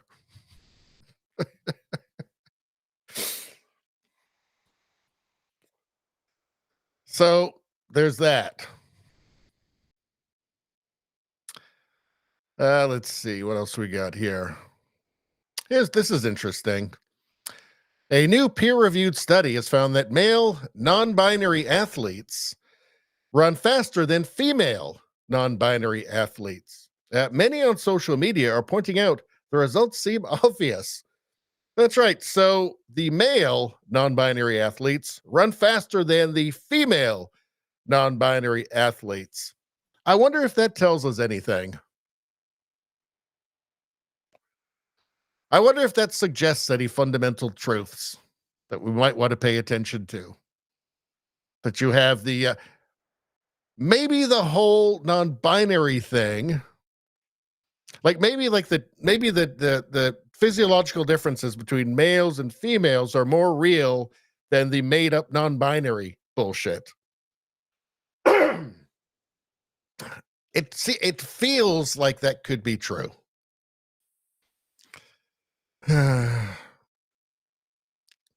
What's amazing is that it takes a peer-reviewed study to show this.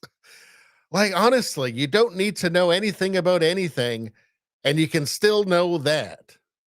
Right? You don't need to spend a day at Harvard to know that.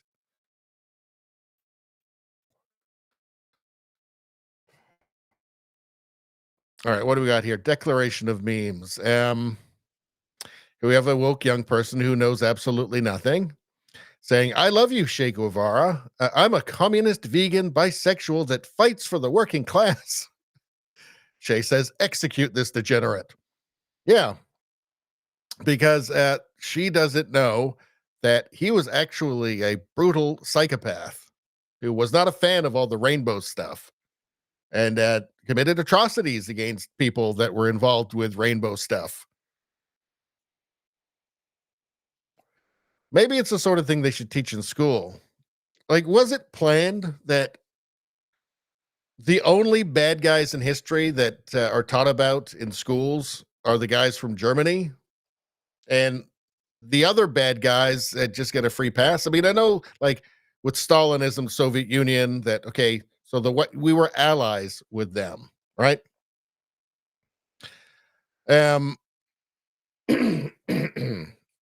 But I mean, you know, even then, I mean, people of us were aware of the atrocities, the horrific atrocities that were committed, right? Like we know about it's all like the Holodomor, all of that, you know, like what happened to the kulaks. This is all real, right? Like in China, what happened to the Cultural Revolution with the Red Guards and all of that, and the starvation. Like we all know about these things are all real, right? They could teach those in school, right? They could teach students about this stuff. So how much of it is a plan? How much of it was just emergent from the sympathies of people who tended to go into like teaching professions and become professors and all of that? How much of it was actually a plan? How much of it was the Yuri Bezmenov stuff? You know, the psyops from the Soviet Union. But what we do know is that something happened in the educational system in the West where students weren't taught about the other most evil people in the world. It's just the one. And while we're on that subject, why have we all been misled into believing that the Nazis were right wing? They weren't. They were competing leftists. They were collectivists just like the Soviets, but they were based more on race. And the Soviets were based, and you know, the communists everywhere are based on class. At least they used to be. Now it's based on race again. The modern leftists are now kind of race Marxists again because the whole class thing didn't work in the West because the West was too successful and people were too prosperous, so it didn't work.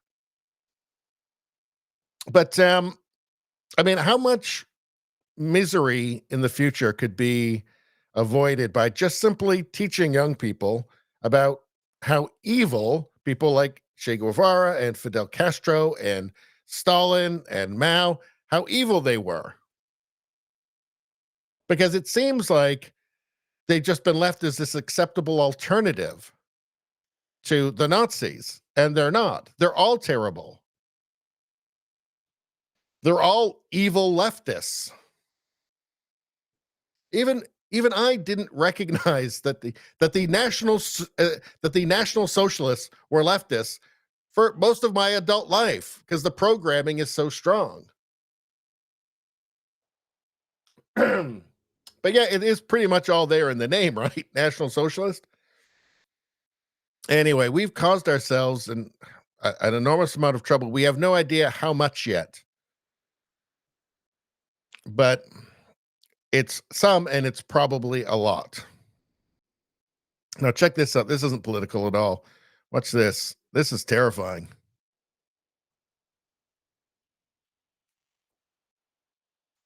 Whoa.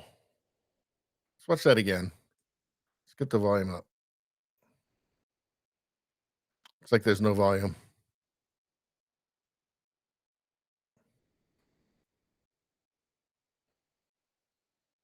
Jesus. I'm glad they don't live in my yard. I mean, that's terrifying. And like, it doesn't look like just hitting it with a stick works. You know, you see videos from like India all the time of guys just like trying to like catch giant snakes, like cobras and stuff with their hands, or they might use a stick, you know? Surely they've got something. Like what about like a rake or something? Like something, you gotta have something better. Baseball bat? I don't know, cricket bat, I guess. They got cricket bats. Anyway, let's keep going. Herbert Marcuse. Marcuse. The queer cult runs the schools. So here's from Libs of TikTok. This teacher's favorite teachable moment is when she teaches her students the importance of respecting and accepting preferred pronouns. Imagine if she focused on teaching math and science instead. That's not interesting. Let's take a look at what this crazy person is saying. One of my favorite teachable moments I've had as an educator came from students disrespecting pronouns. Now let me explain. Pronouns are a delicate art, especially in public school systems. So what I've always done in school and at after school programs is during introductions, I always give mine. And in my little list of things I want to know, I say, you may specify your pronouns. You can also find me after, just so no one is forced and no one makes a big deal out of it. It's really more for parents than students. And it's always a mixed bag. Generally speaking, people watch just this say one more them or time. don't say them and don't make a production. But once a group, you'll get somebody making some kind of joke. And this is where it gets teachable. One, I have a good sense of who's joking, but I don't know for sure. So what am I going to do? Say to a class of kids, okay, good one, about a kid's actual name and pronouns? No. I take every single student at face value, and I just immediately respect whatever they say. And I will call them. This seems like the wrong approach for a teacher, considering that they're children, right? What if they say they're a dinosaur or a pirate? I mean, these are the obvious questions. What if one of them says that they're Napoleon? Do you just respect that?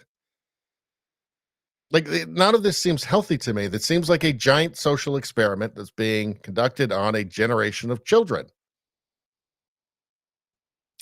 What else is it? Like, what else can it be exactly? Other than that, a giant social experiment conducted by idiots and lunatics on an entire generation of children, meant to confuse them. I mean, what else is it going to do? I mean, I don't know how young these students are, but I feel like confusing children about this made up thing called gender, right? Which is made up. It's this redefinition of a word that was just always synonymous with sex and gender. They were just interchangeable, right? So you've had this redefinition of that word into this unfalsifiable abstract concept of gender, which you just have to take on faith. It's really an article of faith. I mean, I've said this before, but if somebody tells you that they're omnigender, that's apparently a real thing, that if they're omnigender, that they're all genders at once. If somebody tells you that, okay, they're making it up because that can't possibly be real. You don't need to be a biologist to figure that out, by the way. You can just know, well, that's obviously absurd. Or, again, one of my favorites, frog gender. Look it up. Okay, that's not real. That's just a made up thing. So they've redefined the word gender into this made up abstract concept, which you just have to believe, including if a 6-year-old gives you their pronouns, or tells you that there's some bizarre gender or non-binary or whatever, right? You just have to believe it because it's an article of faith within the woke cult religion. That's what it is. I think it's gender, to me, looks very much like the progressive soul or the woke soul. Anyway, I'm getting tired. Now we're hour and 49 in. Normally the Friday night ones go like 4.5 hours. I don't think we're going to make it that far tonight. And actually, I kind of got to be up early in the morning too. So I don't know. You guys let me know if you want me to keep going. I'll keep going for a little bit longer. But let me know in the chat.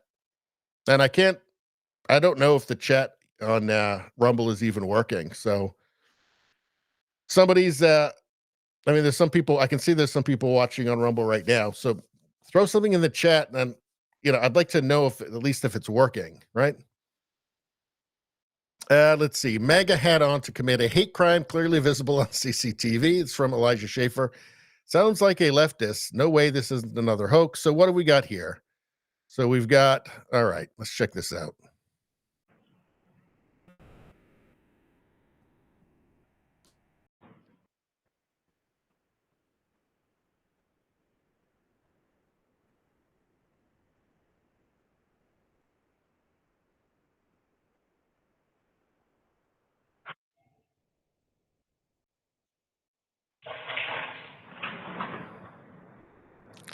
Okay.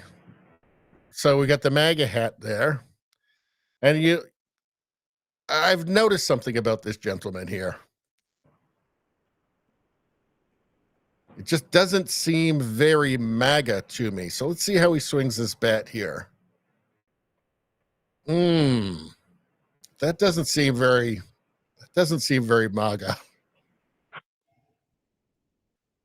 Now watch the throw here. Watch the throw. That looks like an Antifa throw. Everything about that looks like Antifa to me. The MAGA hat on, it's got this feels very much like Antifa trying to set up MAGA. Because, let's take another look at that throw. Oh, hold on. Let's take another look at that throw. There we go.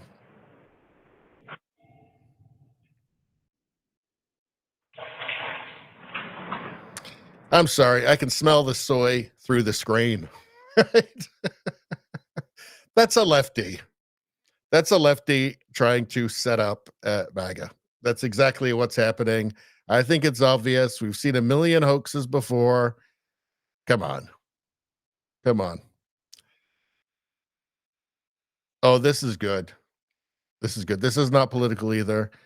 Lawrence Fox says it never, ever gets old. Possibly the best delivery of a joke I've ever heard. We have to. Okay, so this is good. Let's watch this. I had a rather nice story about a man who drank a lot. And his wife said, if you ever come home drunk again, I'm going to leave you. And he went out to a pub and drank a lot and threw up all over himself. And said to his friend, if I come home, my wife will leave me. His friend said, I'll tell you what, go home and tell her somebody threw up over you and put a £20 note in your inside jacket pocket and show it and said, he gave me this for the dry cleaning bill. And he comes home and his wife, and she said, no. Somebody threw up over me, gave me £20 for the cleaning bill. She said, why have you got two £20 notes in your hand? He said, oh, the other one is from the man who shat in my pants.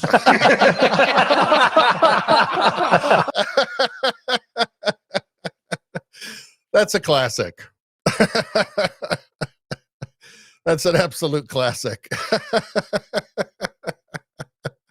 That's what we call some levity. All right. All right, let's hear. I want to hear what Glenn Greenwald has to say here. I think he's talking about the Colorado thing with Trump being disqualified. Let's take a look. The only people who have standing to bring this case in Colorado are Republican voters or independent voters, namely people eligible to vote in the primary. And they go to court and they say, our rights as electorates would be compromised or violated if someone appears on the ballot who's eligible to be president, and this is Donald Trump. So nominally, the case was brought in the name of a few Republican voters, a few independent voters who hate Trump. The reality, though, these cases are being spearheaded by a liberal advocacy group called Crew. And here is the president of Crew, Noah Bookbinder, who was very eager to take credit for this decision. Quote, we just won before the Colorado Supreme Court in our challenge to keep Donald Trump off the ballot as disqualified under the 14th Amendment for engaging in insurrection. A huge moment for democracy. More to come soon. This makes me physically sick. Yeah, isn't it amazing? Isn't it? Everything is upside down and backwards. Huge moment for democracy. Huge moment for democracy.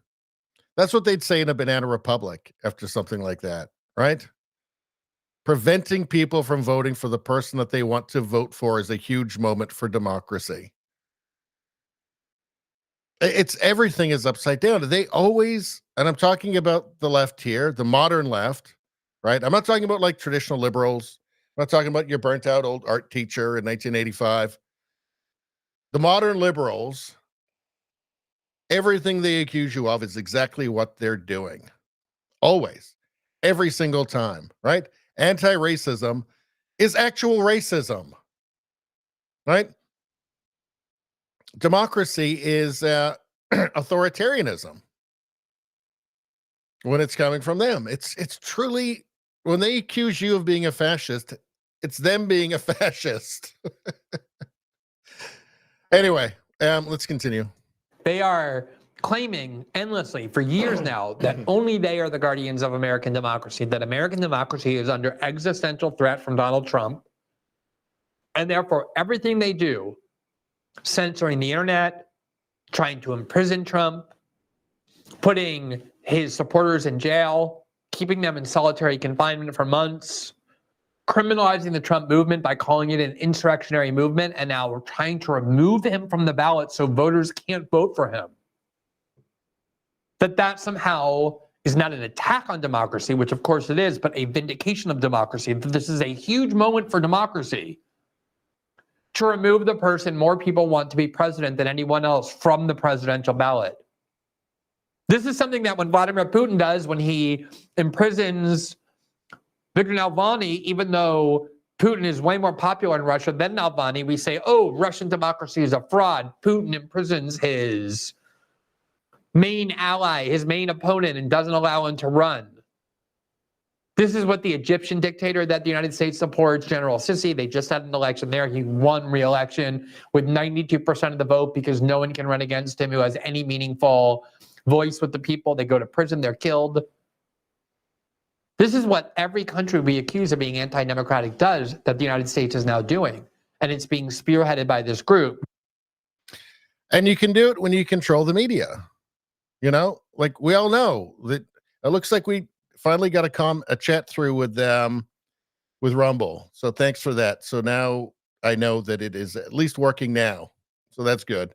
But as we all know, I mean, during the Trump presidency, it was 95% negative news. A lot of it just lies, right? All that Russia collusion stuff, walls are closing in, all of that. 95% negative against Trump during that time. And you can do this stuff. You can just completely invert reality to great effect if you control the media, and also if you control almost all of tech, social media, right? Now, they don't have X, formerly Twitter, anymore, and that could make a big difference. You know, if the Hunter Biden laptop story had not been censored by Twitter before Elon Musk took over back in 2020, polling showed that would have made a difference, a big difference. But people just simply, Democratic voters simply didn't know about it. And, swing voters didn't know because it was covered up. That's how you get away with this stuff. I think that the Democrats at this point, I think leftists in general across the West actually believe they can get away with anything because the vast majority of the mainstream media is with them and will cover for them and will say anything, and it's completely shameless. And whatever goes onto their teleprompters, they will say it without hesitation. So remember, people, back in, after COVID hit, talking about, well, I follow this, I'm following the science. I'd say, no, you're not. You're following what went onto the teleprompter of a teleprompter reader on TV. That's what you're following, right? You're following the approved expert who was going to say what they wanted him to say. That's what you're following. Anyway, going on a bit of a rant. What makes me genuinely sick about these people trying to disqualify Trump from running for president is how they glorify themselves as democracy's saviors. That's right. Huge moment for democracy, says Noah Bookbinder. I think he made up his name for himself, by the way. Let's see. From Fight with Memes. The taco in the Taco Bell commercial. The taco you get in the drive-thru. That's exactly it, isn't it? It's always so disappointing. I don't know if it's this disappointing, but it's always very disappointing. And you always know, too, you're not getting this. You're getting something like that. But you still do it anyway because, that lizard brain wants this. even though it knows it's not going to get this. Maybe it will. Maybe it'll be the nice taco this time. Maybe it'll be the taco from the ads. We all know the truth, and we're still going to continue to fall for it, aren't we? I think this taco has sausage in it, or maybe a sausage roll. Let's see. Well, this is interesting. Porn queen Stormy Daniels wants to party with fun Hunter Biden at the White House. I think we'd all like to see that, wouldn't we? She says, fun, Hunter Biden. He's fun. Well, she knows that he likes hookers and drugs. And honestly, I mean, it sounds like an okay Wednesday night, doesn't it? I mean, if we're going to get real. No, I'm just kidding. It's not even really surprising, is it? I don't know what the hell.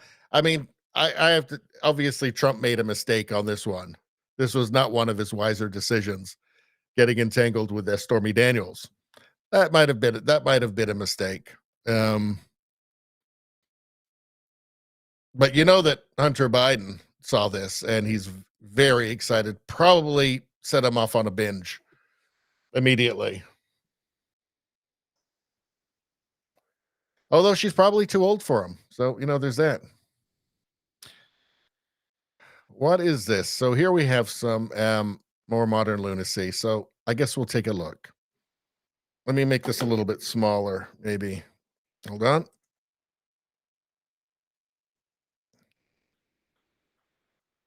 Hold on. Okay. What is this crazy person going to tell us? Let's find out. I'm also a bearded vulture-therian. I have two questions. One is for other therians. Bearded vulture-therian. Okay. I guess these are the pronouns here. They, Z, bone, and brittle. Okay. I'm sure this is going to make sense. Specifically bird therians. And the other question is for other systems who have therian system members. So first question for other bird therians, what are some things you do that help you feel more connected to your stereotype? Like, I know that for people whose stereotypes are four-legged, they can do quadrobics, and that helps them a lot. But obviously that's not applicable to bird therians. I also want to clarify for anyone who doesn't know, quadrobics does not automatically equal therians. People can do quadrobics and not be a therian. So that's my first question. Okay, I don't know what any of this means. I don't know what therians are or I don't know what that was.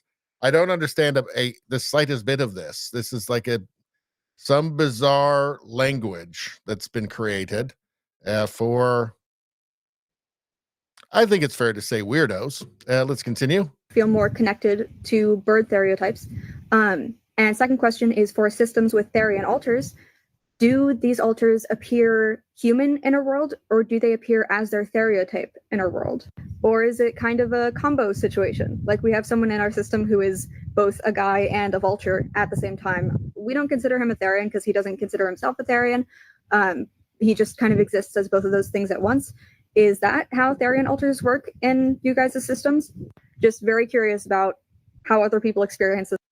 Are we supposed to, like, remember all of this? Dead Sea Monster says 302. I don't know. I don't know what this is either. I'm sorry. This is just a complete mystery to me. This is kind of, I guess, next level bonkers, I guess. I have to say that it feels like an immense waste of time to create this weird fantasy world, I guess. I guess if you're genuinely mentally ill, you could believe it all. I think most of them don't. I think it is just about getting attention. And I think it's unremarkable people trying to appear remarkable in some way, which is quite sad. Dead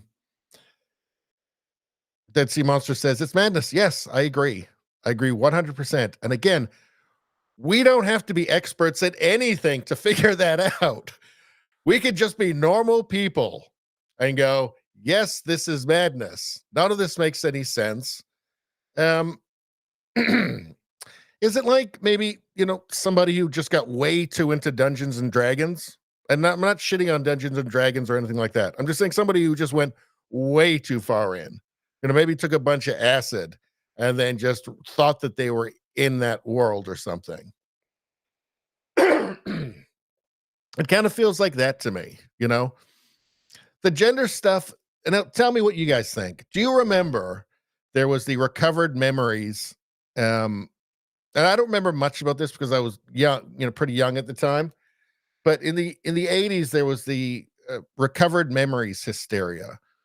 And people actually went to prison over this. Like families went to prison because what was happening is that people were going to like therapists and they were practicing this new thing, this new practice, recovered memories. So the theory was you had these memories that were hidden because they were traumatic. And so these like therapists and like psychiatrists could recover these. They could coax them out of you using like hypnosis and I don't know, methods like hypnosis. And what was happening is that people were recovering all of these. This wasn't like boring memories. It was horrific memories about just absurd lunacy about their parents having satanic rituals and sacrificing babies and stuff in front of when they were like kids, in front of them, and just totally absurd nonsense. I mean, none of this stuff happened, right? It was all created by the therapists and the like psychiatrists. It wasn't real.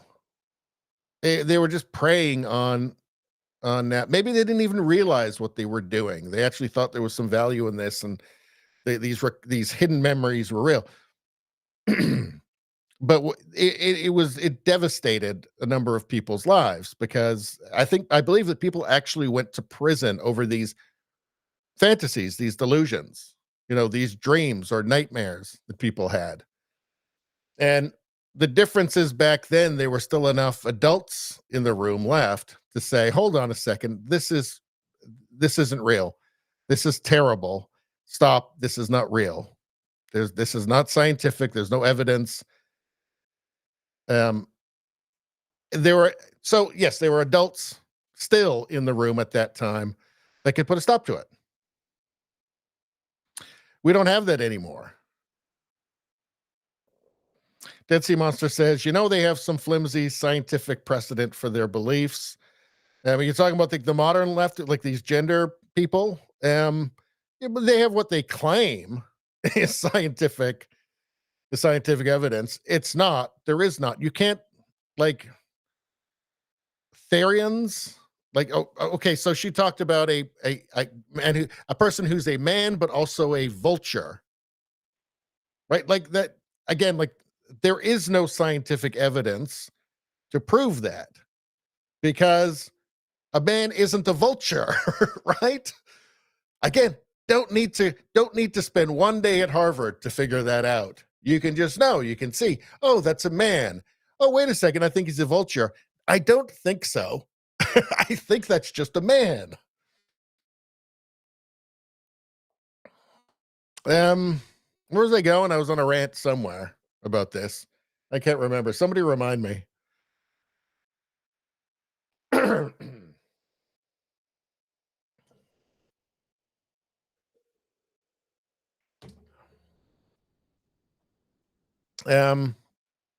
Where was I going with that? I'm getting tired now. 2 hours and 10 minutes in. I'm going to try and keep going. If you guys want me to keep going, Dead Sea Monster says no. And then, right. Yeah. None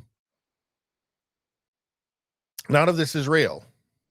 None of it is real. And I think it's a cruelty to lie to people, to humor them and pretend as if it is. Because the truth matters. The truth will set you free. There's nothing truer than saying that the truth will set you free. It will make your life a little bit more difficult at times. Ultimately, it'll make it a lot better because you won't be lying. Because when you're lying to other people, you're not just lying to them, you're lying to yourself as well. You're always better equipped and better armed to deal with life and with the world and with other people if you're doing it honestly. Because, you know, people will trust you and stuff, right? That's important. People will see value in you because they know they can trust you and they can count on you. And nobody likes a liar. Yeah, I don't think it's benefiting these people pandering to their delusions or just their narcissism. Here we go. This person describes himself as a pastor. I wonder which religion they practice. So, I mean, okay, I've got to do it to you. This might, I think when you see things like this, I think maybe you lose a part of your soul, but I'm going to force you to watch this.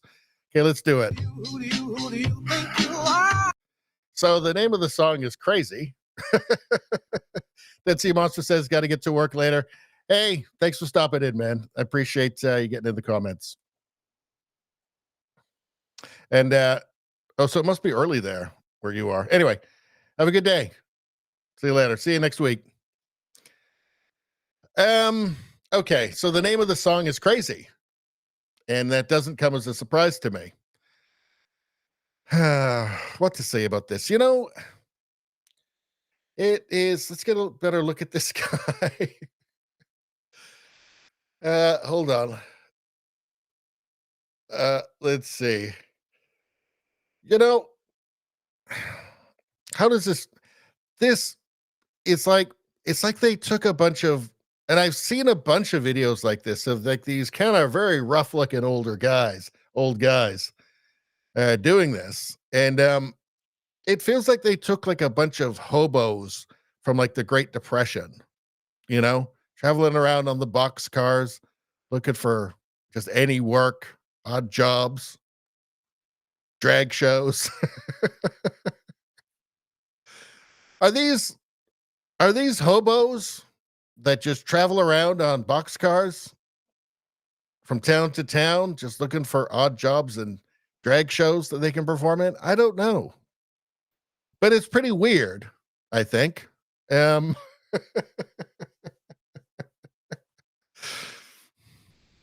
sir, we don't need any more drag in this town. You best get moving along now.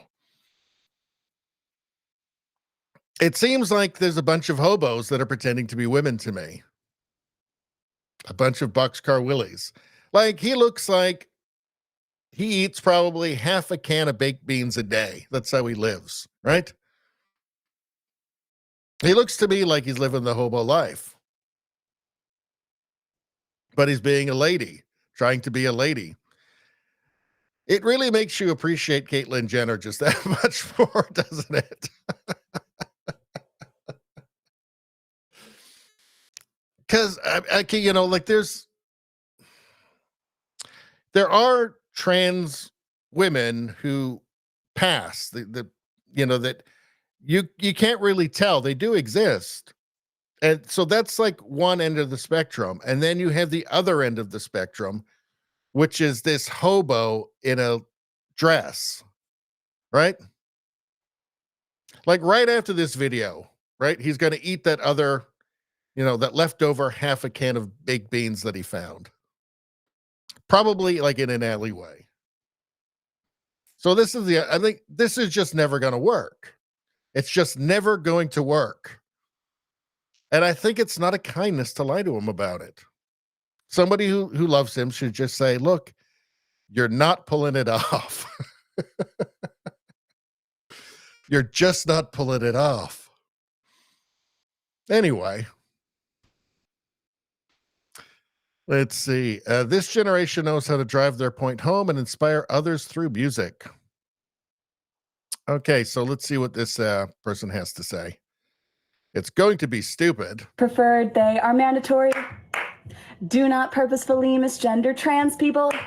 You do not get to decide how someone identifies. My pronouns aren't preferred, they are mandatory. My preferred, they are...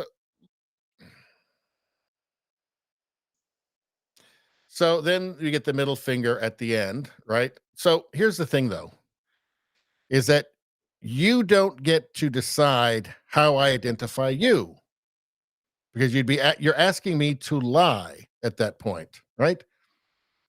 And I don't want to lie. I don't want to lie about reality. I think that is a that's what's the word I'm looking for here? That is infringing on my rights for you to demand that I pretend to believe something that I don't believe, right? So you don't get to say that. You don't get to force me to pretend to believe something that even you don't believe is true, really. I don't think most of these people believe all of this stuff, all the gender stuff, all the non-binary. I don't think they even believe it because it's so absurd, right? The arrogance of this and the narcissism. Mandatory. No, they're not. My thoughts are not mandatory, right? Like, it's not mandatory. I don't have to shape my ideas. I don't have to say things that I don't believe are true because you say that it's mandatory. No. That's not a world that I want to live in. And ultimately, these people wouldn't want to live in that world either, because it can just as easily be applied to them in different circumstances. Well, they don't seem to get, right? When you ban something that you find offensive, okay, you're not just removing the free speech of the person that you're banning, or that speech that you're banning, you're banning your own as well. You've just lost your own freedom of expression as well, because people change. Also, regimes change, narratives change, right? The zeitgeist changes. I wish somebody would explain this to them in school, perhaps, or college. I don't know. Their parents or something. Somebody's got to say something. I mean, I know they're not watching my videos. Let's see. Disabled Canadian Army veteran, Paralympian, blasts government for offering to euthanize her when she complained about how long it was going to install stair lift at her home. So she complained about how long it was going to take to install a stair lift at her home, and they offered to kill her. This is normal in Canada now, by the way. This is Trudeau's Canada, right? Healthcare is falling apart because of the terrible, reckless, insane way that he's running the country. So just kill everybody. That'll solve it.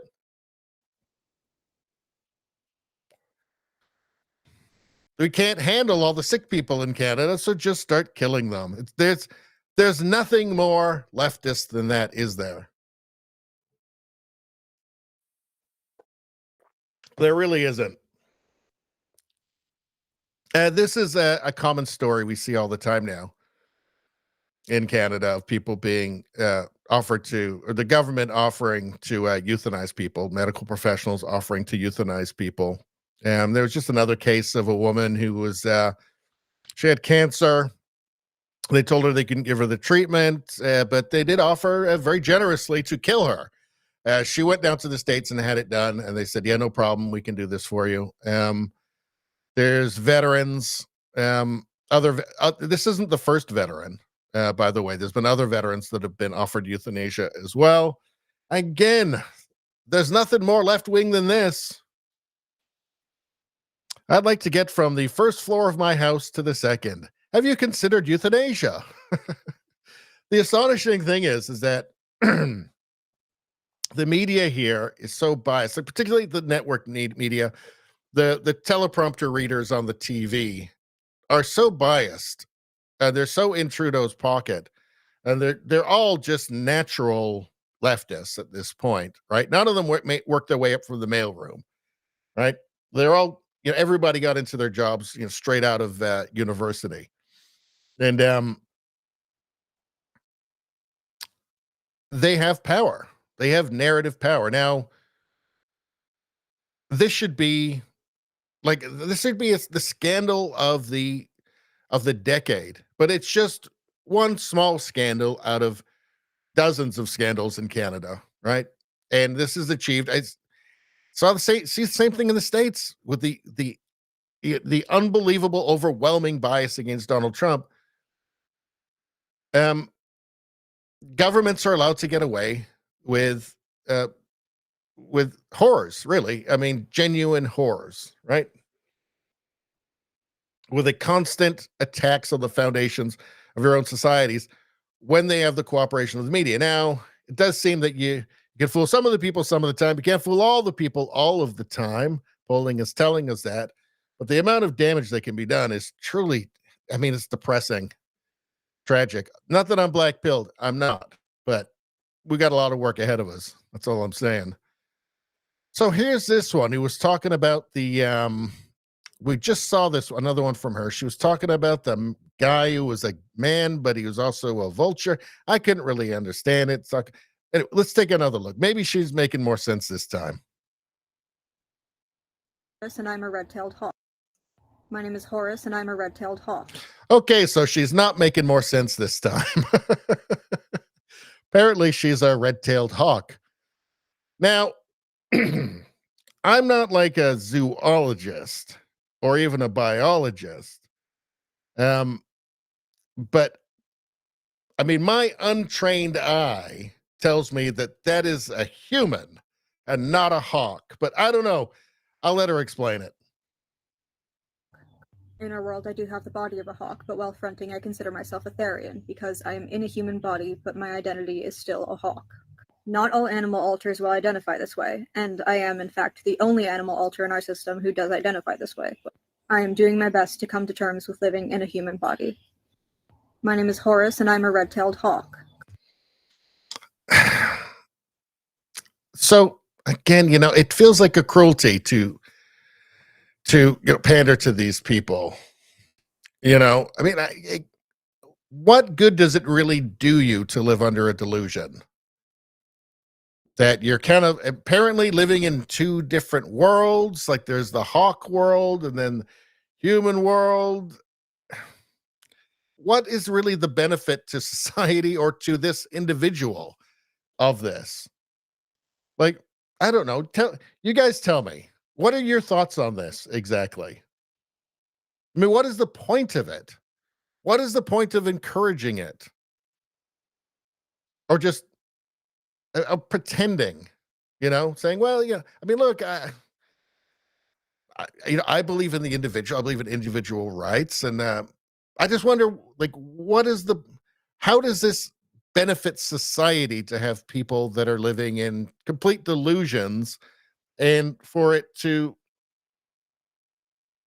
I mean, I don't think that there should be some Gestapo that goes and knocks on her door and says, you know, we're taking you to the deprogramming camp, right? But also, too, there's a difference between that and just society pretending that people's delusions are real, as if it's doing some good, right? Or to actually, you know, attempt to, like we're seeing in Canada or UK, and I'm sure eventually in the United States, you know, trying to criminalize just making fun of it or memes, right? Like, is this woman benefiting from all of this in any way? Pretending to be living in two worlds, two separate worlds, and one, it's the bird world or something? I don't know.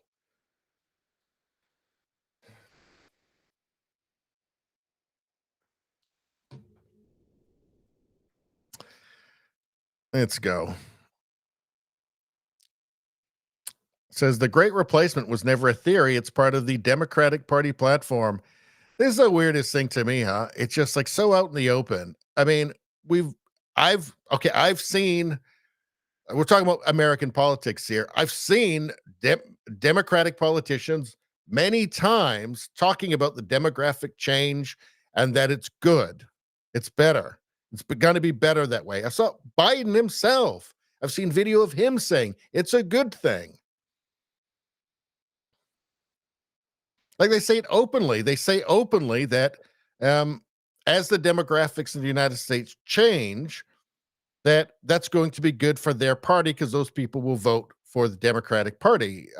It's not it's not like a conspiracy theory. They say it openly, but then when you say, hey, they're saying this, they go, oh, this is a far right, that replacement theory, conspiracy theory. No, just repeating back to them what they say. It kind of makes me think of like libs of TikTok, right? Which all it does is just shows more people what crazy people on TikTok are saying, right? Not changing it, not even editorializing it, just like, hey, this crazy person said this crazy leftist said this, right? And somehow that is oppression or far right, or it's weird, right? It's weird.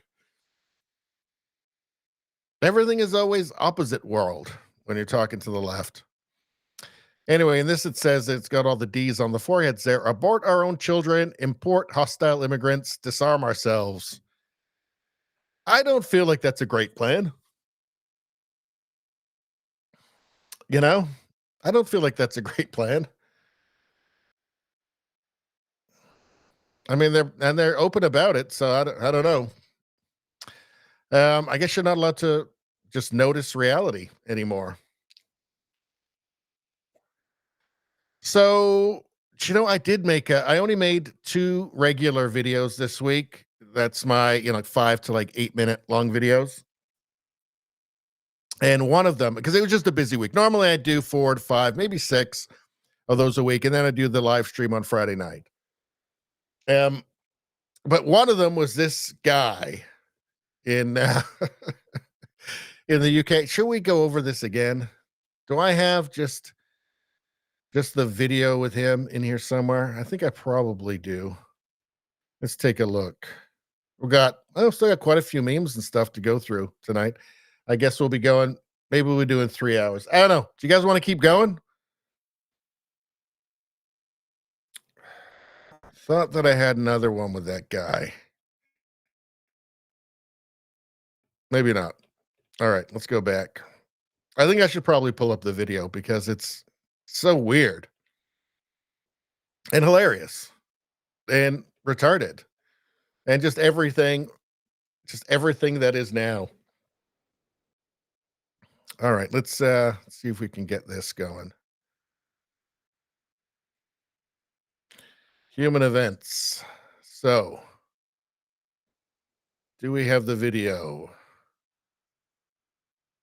Do we have the video on here? No, we don't. Okay, well, that's a shame. I wanted to show that to you. All right, well, I guess the gist of it is that UK Conservative Party's deputy chair for women, right, was investigated by police for her comments about a trans Green Party candidate. Rachel McLean shared a post on X which described Melissa Poulton as a man who wears a wig. Can you guess which one is the man who wears a wig? The British man who wears a wig. British man in a wig. Did anybody guess? Anybody have any ideas?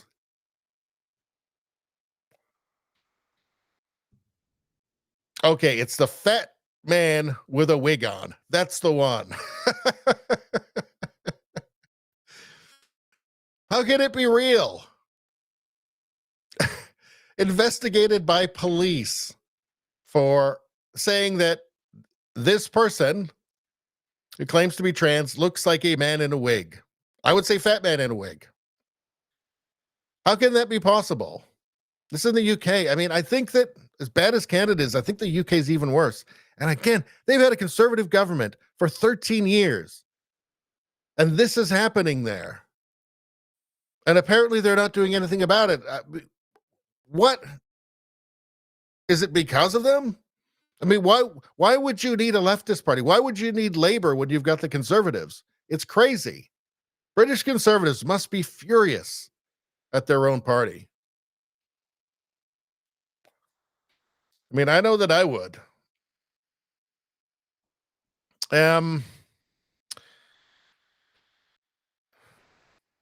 Yeah. So that's clearly a man in a wig. Now, what happened to to this woman is that she was visited by the police for making the statement that this is just a man in a wig. And she was given a non-crime, what was it? It's a non-crime hate incident, non-crime hate incident. So it's not a crime, but the police still make a record of it for the future. So maybe they can, and I think it's so that they can then establish a pattern of behavior for, in case she says that another clearly man wearing a wig is a man wearing a wig. And then maybe they can get her next time. How fucked up is that? Non-crime hate incident. So it's not a crime. What is it? It's a thought crime, right? Like it's just noticing the real world. Like noticing reality is a thought crime. In the UK, it's beyond fucked up. It's alternate reality shit. Mirror universe, upside down. Left is right, down is up. All right, let's keep going. Now, I think with the, especially with the stuff that happened in Colorado, with them taking Trump off the ballot, it's a good time to show this. The video that nobody got to see because Twitter took it down 5 minutes after it launched on January 6th. So let's watch it now for posterity, for posterity's sake. I know you're hurt. We had an election that was stolen from us. It was a landslide election, and everyone knows it, especially the other side. But you have to go home now. We have to have peace. We have to have law and order. We have to respect our great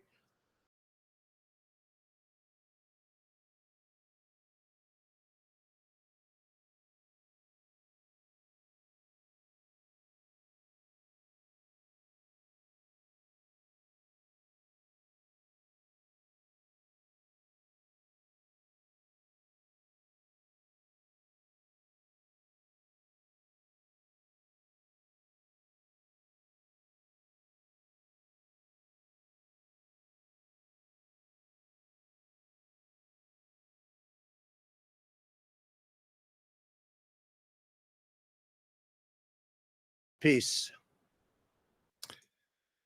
So go home in peace. That doesn't sound very much like a guy trying to incite an insurrection, does it?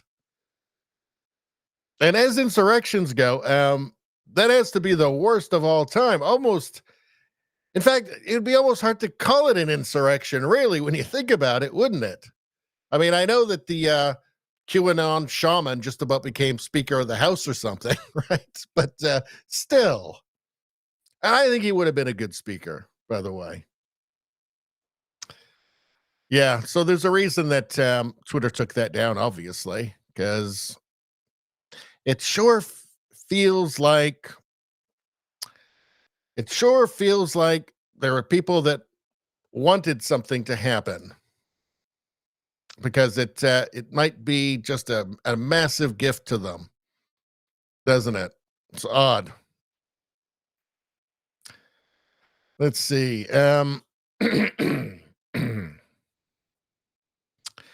Let's see. IBM is more racist than I imagined, and I imagined plenty, from Scott Adams. So, James O'Keefe, breaking, new internal slides within IBM's Red Hat explains how whiteness works. Well, this will be enlightening, I'm sure. Let's see. How does whiteness work? This is IBM. IBM telling us how whiteness works.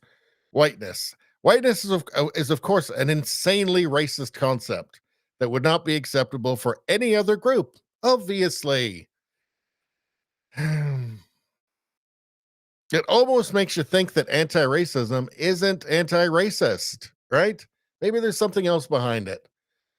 Blindness. White people don't know what we don't know. So what we do get carefully taught. So what we do get carefully taught is what's passed down. Okay. Lies and omissions of the truth get equal billing in what we are taught. Lies and omissions of the truth. Leftists are telling us this. Leftists are telling us that whiteness is that lies and omissions of the truth getting equal billing in what we are taught. That's right. Leftists are telling us this. Leftist anti-racists are telling us about lies and omissions of the truth. Interesting. Power. White is the default. Everything else exists in proximity to it. What does that even fucking mean? What's the default in China? Is it whiteness? Like, what's the default in any majority population? I mean, this isn't hard. This really isn't very difficult. Whiteness constructs the game, hides the rules, then rigs the game over and over and over again. It feels like the game's being rigged over and over and over again, but not by some abstract concept called whiteness. Feels like something else. Divide and conquer. Divide and conquer. Have I mentioned again that the left accuses you of everything that they themselves are doing? Have I mentioned that?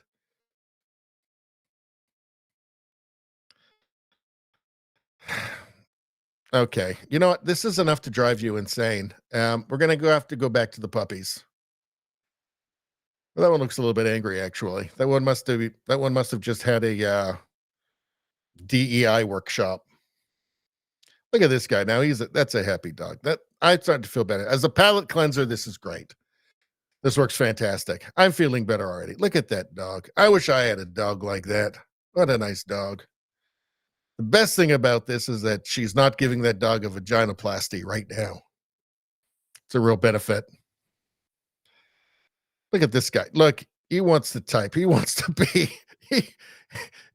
He wants to use a. Look at that. My good Lord. Now that's adorable. That's fantastic.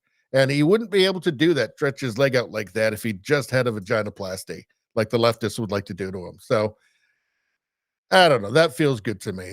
Again, it's a palate cleanser. Let's move on.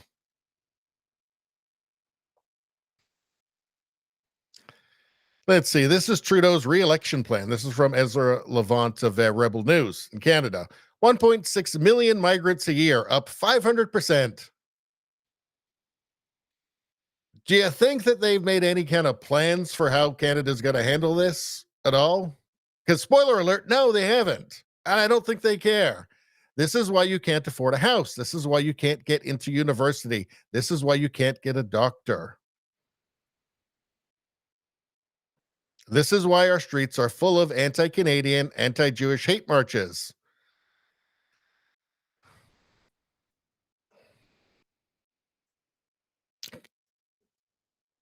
I think I think people have this kind of default where they just trust the government.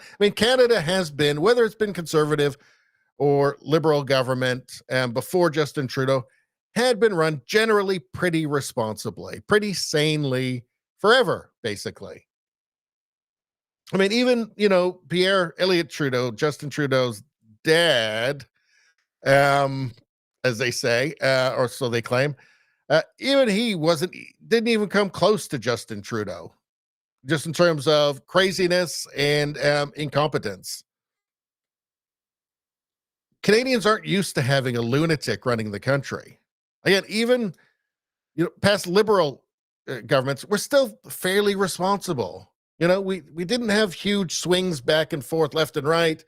They weren't that different, and they were always generally pretty responsible throughout these modern Canadian history. So I think Canadians have just been taken totally by surprise. They're used to just being able to trust the government. It's not going to go too retarded. And I think there's been a low level of kind of public awareness of Canadian politics. For one thing, it's been very boring because it's been kind of just reasonably responsible forever. So this Trudeau thing just kind of crept up on everybody. He's way down in the polls. He looks like he's got absolutely no chance the next election, even though the next election is still, almost 2 years away. He's so disgraced the party and himself. But it's just, things can change fast. Canadians, had been lulled to sleep and didn't realize just how quickly the country can be torn apart. It's a lot easier to wreck something than it is to build it. Canadians are waking up to that. Unfortunately, we've still got way too long with this lunatic fucking everything up.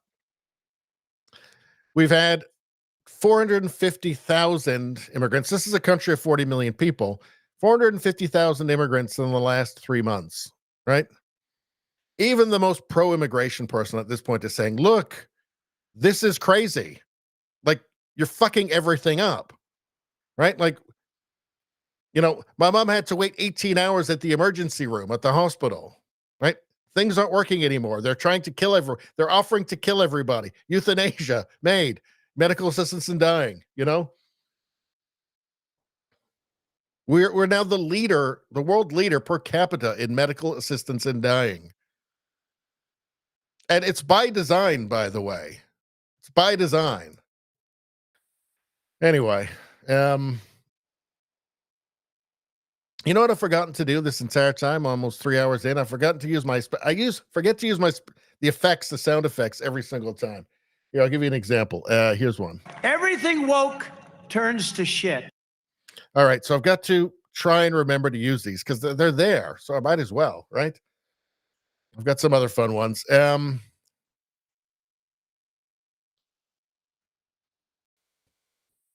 one about the NDP. The NDP is Canada's most woke, most far left party, although the Liberals are competing with them for that honor to be the craziest. But they are the most crazy party in Canada. Calling on the Liberals to ban entry to Canada to extremist settlers involved in attacks on Palestinians in the West Bank. The US, UK, EU are sanctioning extremist settlers. It's time for blah, blah, blah. This is from the NDP.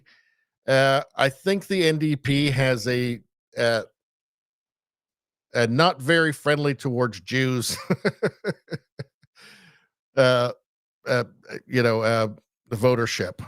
I think at this point, they're the most far left party, so that makes sense. I mean, they're like the Harvard of political parties in Canada, and about as useless at this point. Okay, let's keep going. So here we have the woke guy. It's the year 2023. Christianity is no longer relevant. 2023 years, 2023 years since what? Merry Christmas. I like these memes. There's endless variations on these, and I always enjoy them.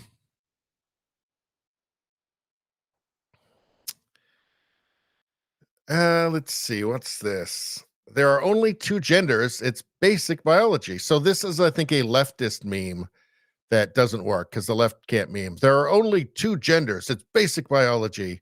And then you've got somebody there who's got all of the signs for all of the made up genders. And then he says there are only four elements. It's basic physics. And then they're standing there with the periodic table as if there's any connection between these two things at all. It's weird, right? Like, they think that this is like a powerful statement or joke, right? So you have him saying something that's true here and then something that isn't true. Is anybody actually fooled by this? I guess leftists are. I guess they like it. I don't know. Weird, though. It's not very difficult. Okay.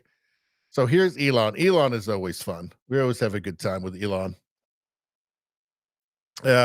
Wide-ranging discussions in Italy. Let's hear what Elon has to say here. Oh, this is a 30-minute long video. Well, let's see what the beginning is. First question is about demography. I spoke with you in the past about that, and I think it's very important for you, and you pointed on that a lot of your discussion and your purpose. Is it? Yeah, I really want to emphasize that it's important to have children and to create the new generation. And as simple as it sounds, if people do not have children, there is no new generation. So I'm very much in favor of humanity expanding and creating a bright and exciting future for the world. But fundamental to the Well, bright and exciting future. No wonder the left hates them. Yeah, it is just a fundamental truth, isn't it? I mean, obviously, if you don't replace your own generation with new children, there's no next generation. And it doesn't seem that just simply trying to import people is it's not that doesn't come without problems and sacrifices, obviously, especially if you actually care about your culture. I mean, I know the left wants to destroy Western civilization and Western culture. I like it personally. I'm all for it. I think that there are principles within it that make it that are the only things that make it possible to have advanced technological civilizations and like liberal democracies. I don't mean liberal like modern use. I mean, liberal free markets, that sort of thing, individual rights. It seems pretty clear that there are cultures that are averse to those things, right? That you're not going to have the same kind of civilization if you're replacing your current population with people who have just different ideas, right? And I'm getting tired, and I'm starting to wear out. So I would like to go on a rant about that, but I don't think I can. But I think you guys get the point, right? Like, there are things that are worth preserving, even though the left hates them, right? The left hates individual rights. I think that that's worth preserving. The left hates freedom of expression. I think that's worth preserving. I don't think you can have a genuinely I don't think you can have the bright Star Trek future that we all dreamed about in, the 90s with Star Trek The Next Generation. I don't think you can have that without things like freedom of expression. I don't think you can have really an advanced civilization without that. If you look at China, I mean, they steal all their technology from everybody else, right? I don't think that stifling censorship and authoritarianism is beneficial for like economic growth, right? And technological breakthroughs. Obviously, because it's just hard when everybody's terrified all the time and nobody can speak their mind, and when every decision is made on politics, political correctness.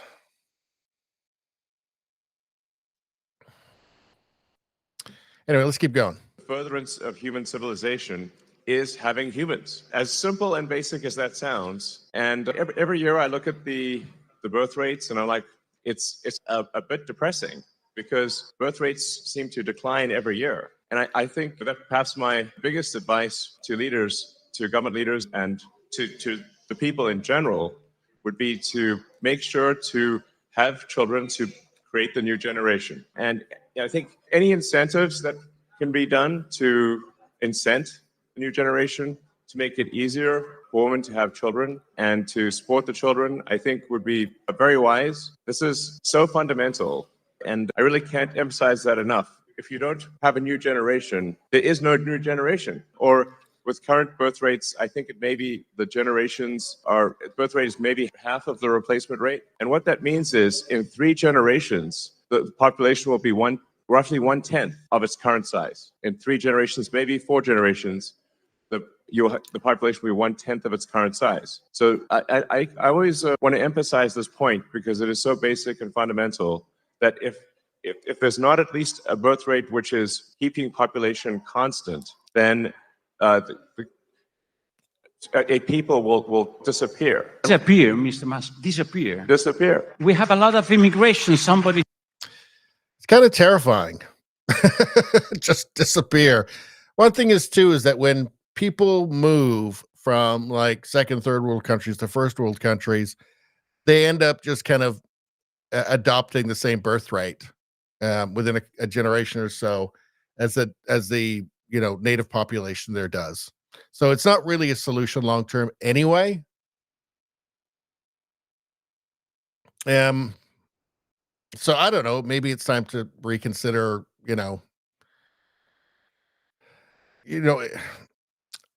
I feel like things like abortion are just they're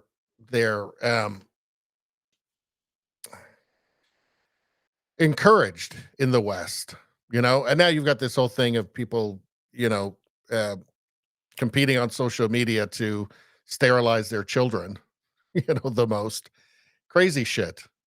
I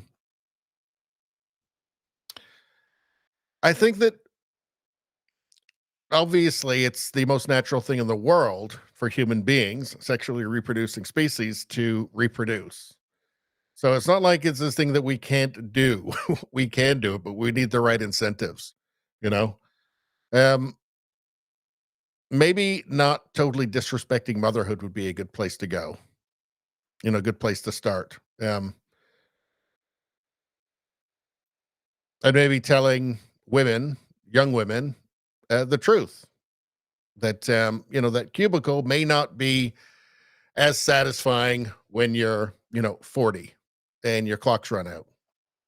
Your biological clocks run out. Anyway, here's a meme. Declaration of memes. Weak men, I will not risk offending the left. The left is already offended, whether you would risk it or not. I love memes. This is a good one. And it's true, isn't it? The left is already offended, whether you would risk it or not. They are perpetually offended. They're going to be offended. It's their job is to be offended, right? At everything. It's like anti-racism.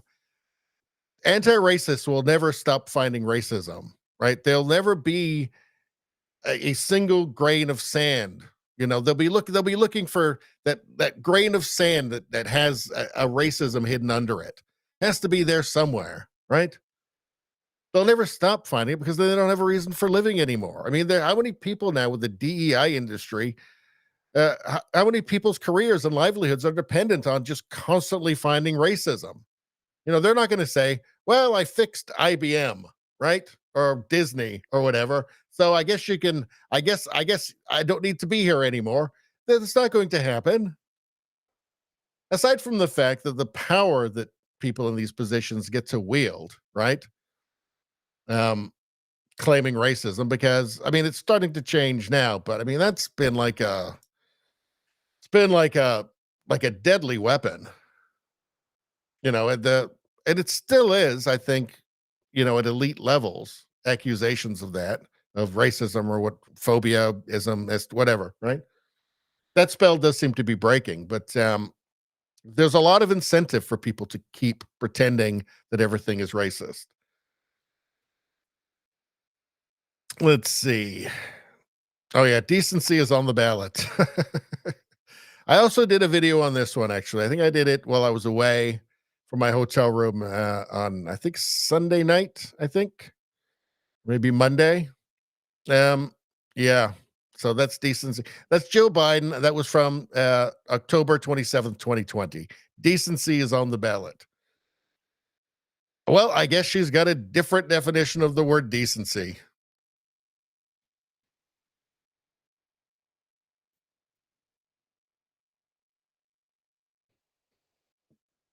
Socialism ideas so good that they have to be mandatory. Well, we all know that, don't we? Okay, how about this? Because they keep lying to us. Let's hear some of Trudeau's lies here. Is your government willing to make cuts to any stream of immigration to soften demand for housing? I think one of the most important things that we need to understand is that immigration is a source of opportunity, of growth, of economic advantage for Canada. But it's also important to make sure that, as we always have, we're doing it responsibly and at a pace that our cities, our municipalities, even our rural regions can absorb. And that's why we're constantly looking at some of the challenges that have been faced.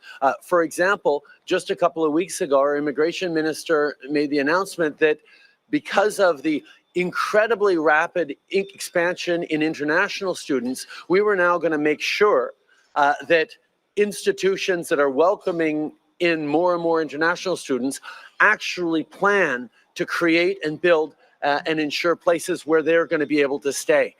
How are they going to do that? With their imagination, right? You're the one who's been in charge of bringing in this insane amount of foreign students. In the last 3 months, he's brought in 450,000 people into Canada. 450,000 in a country of 40 million people. That's just the last few months. That's him doing this. I mean, Is your government willing to make cuts to any stream of immigration to soften demand for housing? I think one of the most important things that we need to understand is that immigration is a source of opportunity, of growth, of economic advantage for Canada. But it's also we've been hearing this for decades and everything keeps getting worse. And as far as I understand it, it's the same in the States and it's the same in the UK. I don't know what's happening in Australia. They've been telling us this for decades. This is a great source of strength and economic opportunity, and yet everything keeps getting fucking worse. Okay, I don't believe you. I think that you're lying. Why are you doing it? Well, I mean, what do you guys think? What do you guys out there think?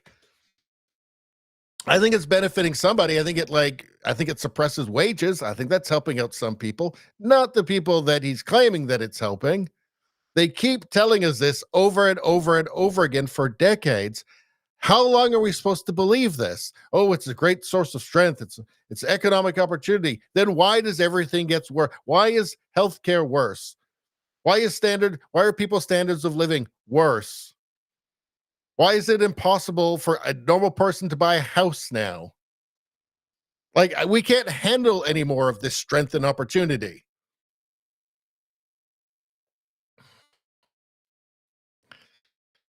You guys tell me what you think, like where you are, because I'm sure you guys have all heard the same thing.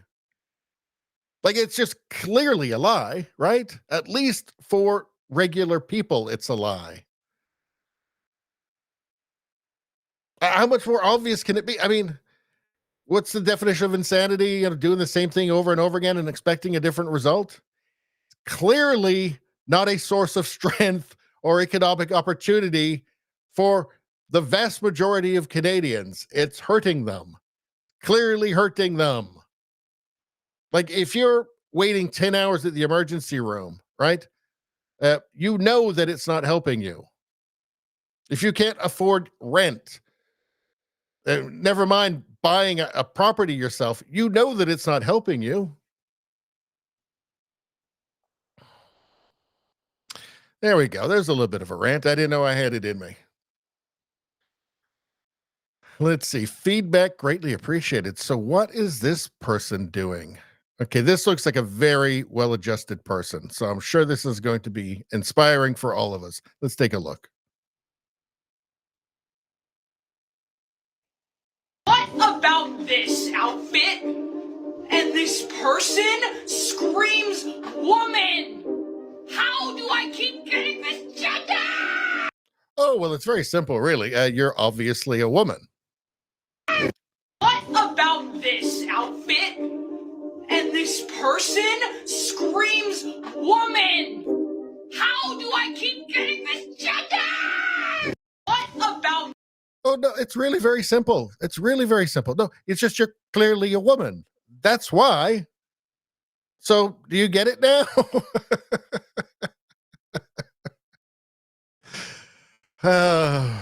Participating in other people's delusions. I don't think it's healthy. Let's see. Let's see. What is the... Oh, yeah. So this is the... What is it? The magical... That's... So, I mean, that's just obviously totally racist. Somebody put money into this. At least like some few millions of dollars. I don't know what the budget was. Just straight out and out racist. I guess this is anti-racism now. It's just straight up racism. That's it. So that's the plan. That's Hollywood's plan. Just be totally racist, because it's okay if it's against white people. I don't think that the crime statistics would necessarily line up with the whole idea behind this thing either, by the way. Maybe they should take a look at those, because I think that their fears are misplaced, at least according to the crime statistics. That's all I'm saying. Just trying to be helpful here. Declaration of memes. Do you remember when we treated viruses with soup, vitamin C, and plenty of rest instead of communism? Instead of communism. I do remember that. Chicken soup worked pretty good. Let's see. I hate how these e-girls swindle lonely, unsuccessful guys out of their money by offering them false hope in a fantasy.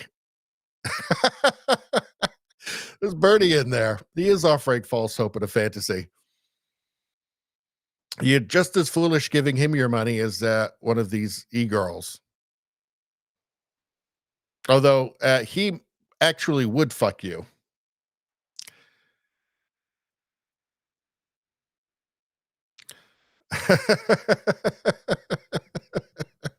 Terminator with a biology textbook. Yep. That's right on the nose, that one.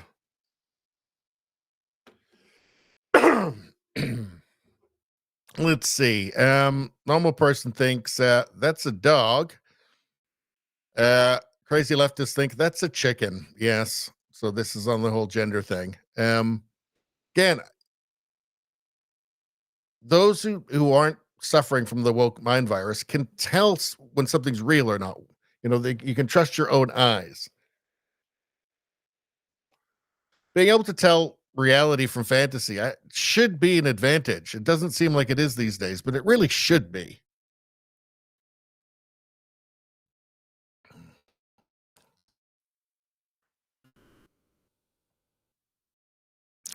Let's see. First, we had 2 parts mental illness, then 1 part narcissism. And I just made a new gender.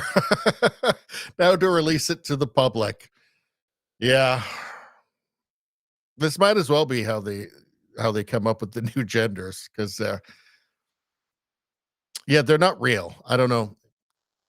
If you guys missed the early part of the stream, it's where I revealed that all of the made-up genders aren't real.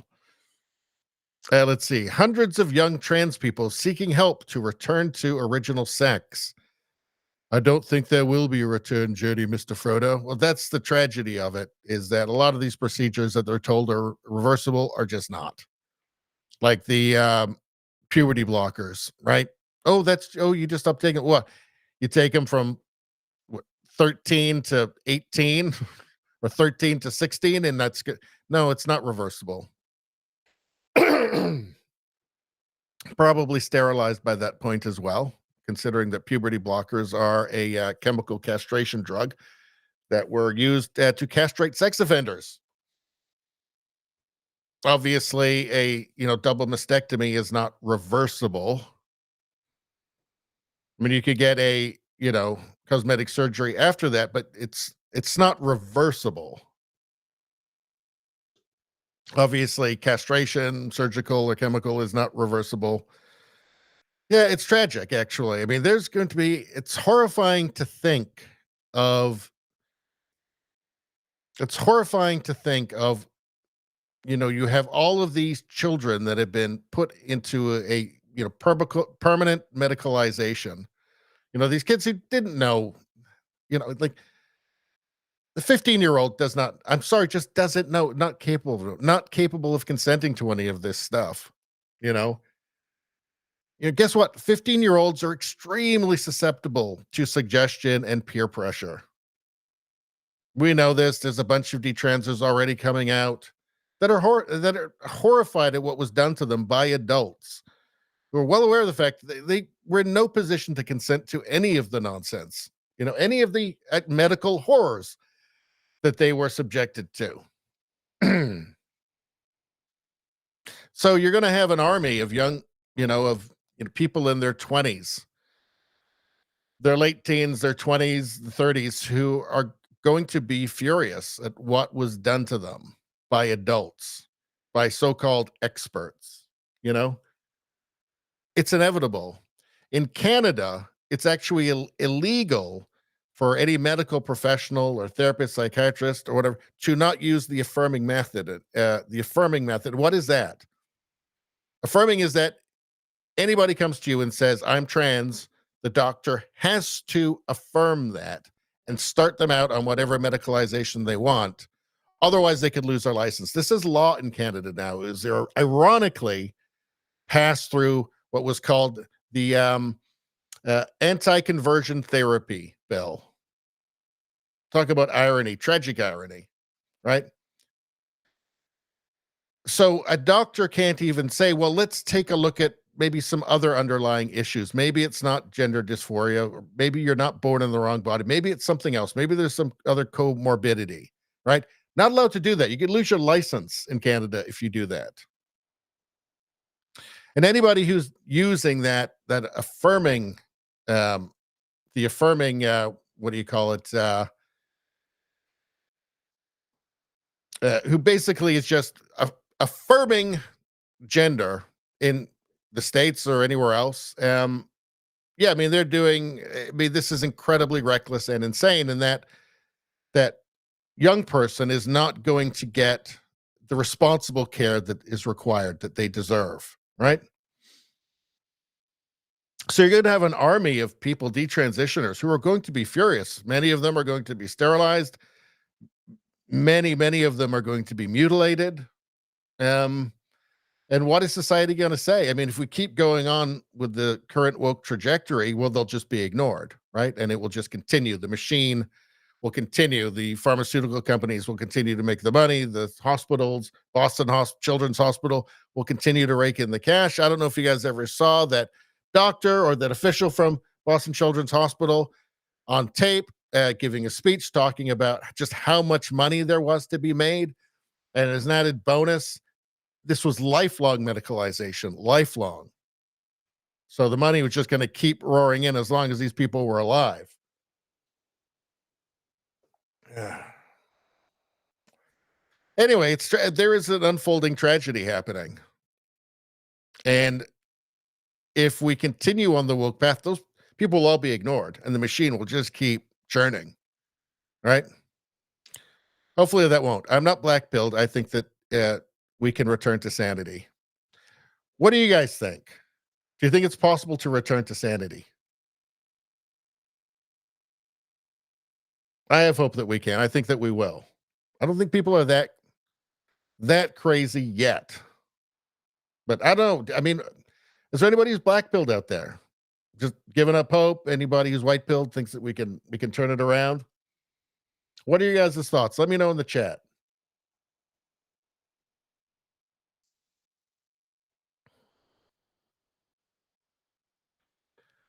Let's see.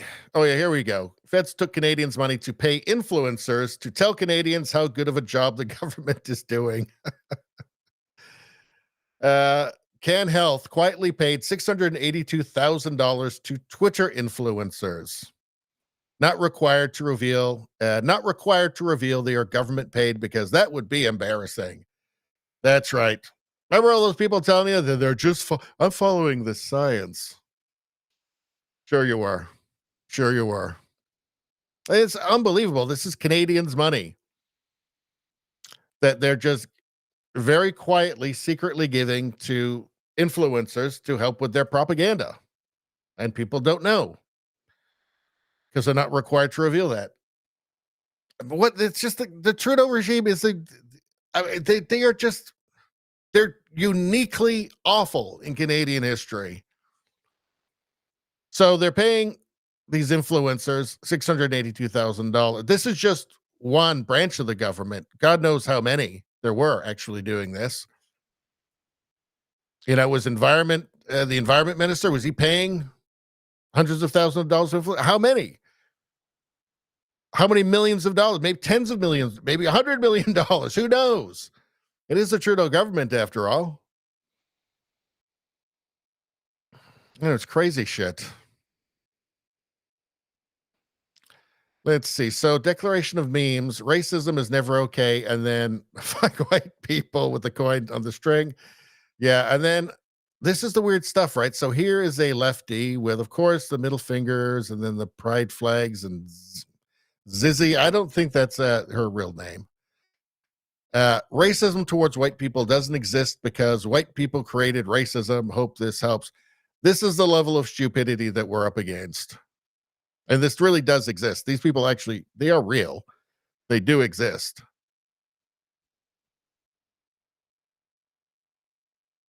Let's see.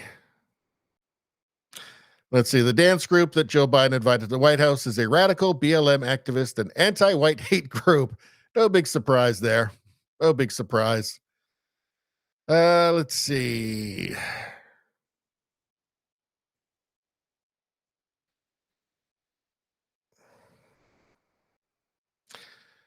So I think we're going to shut this down pretty soon. If you guys want me to keep going, you better tell me in the chat now. Otherwise, I think we'll probably shut this down in the next like 5 minutes. I think we're starting to run low on memes here as well. Let's see. This one is like to do with what's happening in Ireland. Says we need to make sure we always protect indigenous people from being colonized. 2023. We are indigenous to Ireland. Nazi, bigot, racist, fascist. Yeah, that's what's happening in Ireland right now. People aren't super happy about being colonized. Their government bringing in people to colonize them. And when they complain, when indigenous Irish, the indigenous people of Ireland complain about it, of course, it's the usual tropes. Nazi, bigot, racist, fascist. It's also predictable and stupid and retarded. And it also, I mean, it's stuff like this that really does show you that it's none of it's actually about racism or anti-colonialism or anything like that. It's something else. At heart, it's all ultimately just about Marxism. Because the one thing you'll notice about all of the progressives, all of the anti-racism, they are all admitted Marxists, all of them.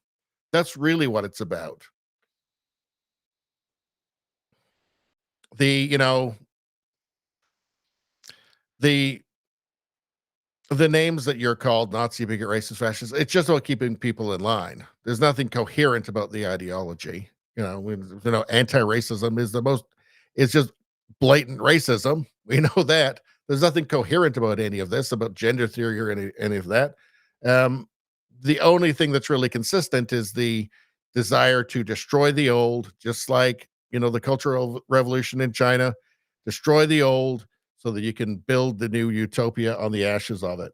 And sane people understand that it's a lot harder to build something than it is to tear it down. So you don't really want to be left with the ashes because you're probably not going to build up anything worthwhile on top of them, because that's actually hard.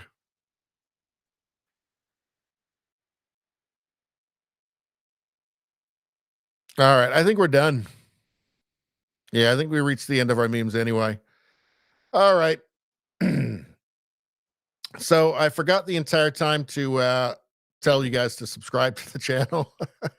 But I guess it's okay because I got the little ticker thing going on the bottom of the screen. Hopefully somebody noticed that. We only did 3 hours and 15 minutes this time. So normally we do 4.5. Last week was 2.5 hours. So that's because it was on a Thursday. And I couldn't stay up till 4 o'clock in the morning. But normally we do like 4.5 hours. But I don't know. I'm tired. There's boxing on early tomorrow, so I don't want to be up too late. And yeah, so subscribe to the channel. Next Friday, every Friday, 11:30 and till, well, I guess at least 2:40, because that's when we're shutting this down. And yeah, have a great weekend, everybody, and Merry Christmas, by the way. And hopefully we'll see you next week. We'll see you in the chat. See ya.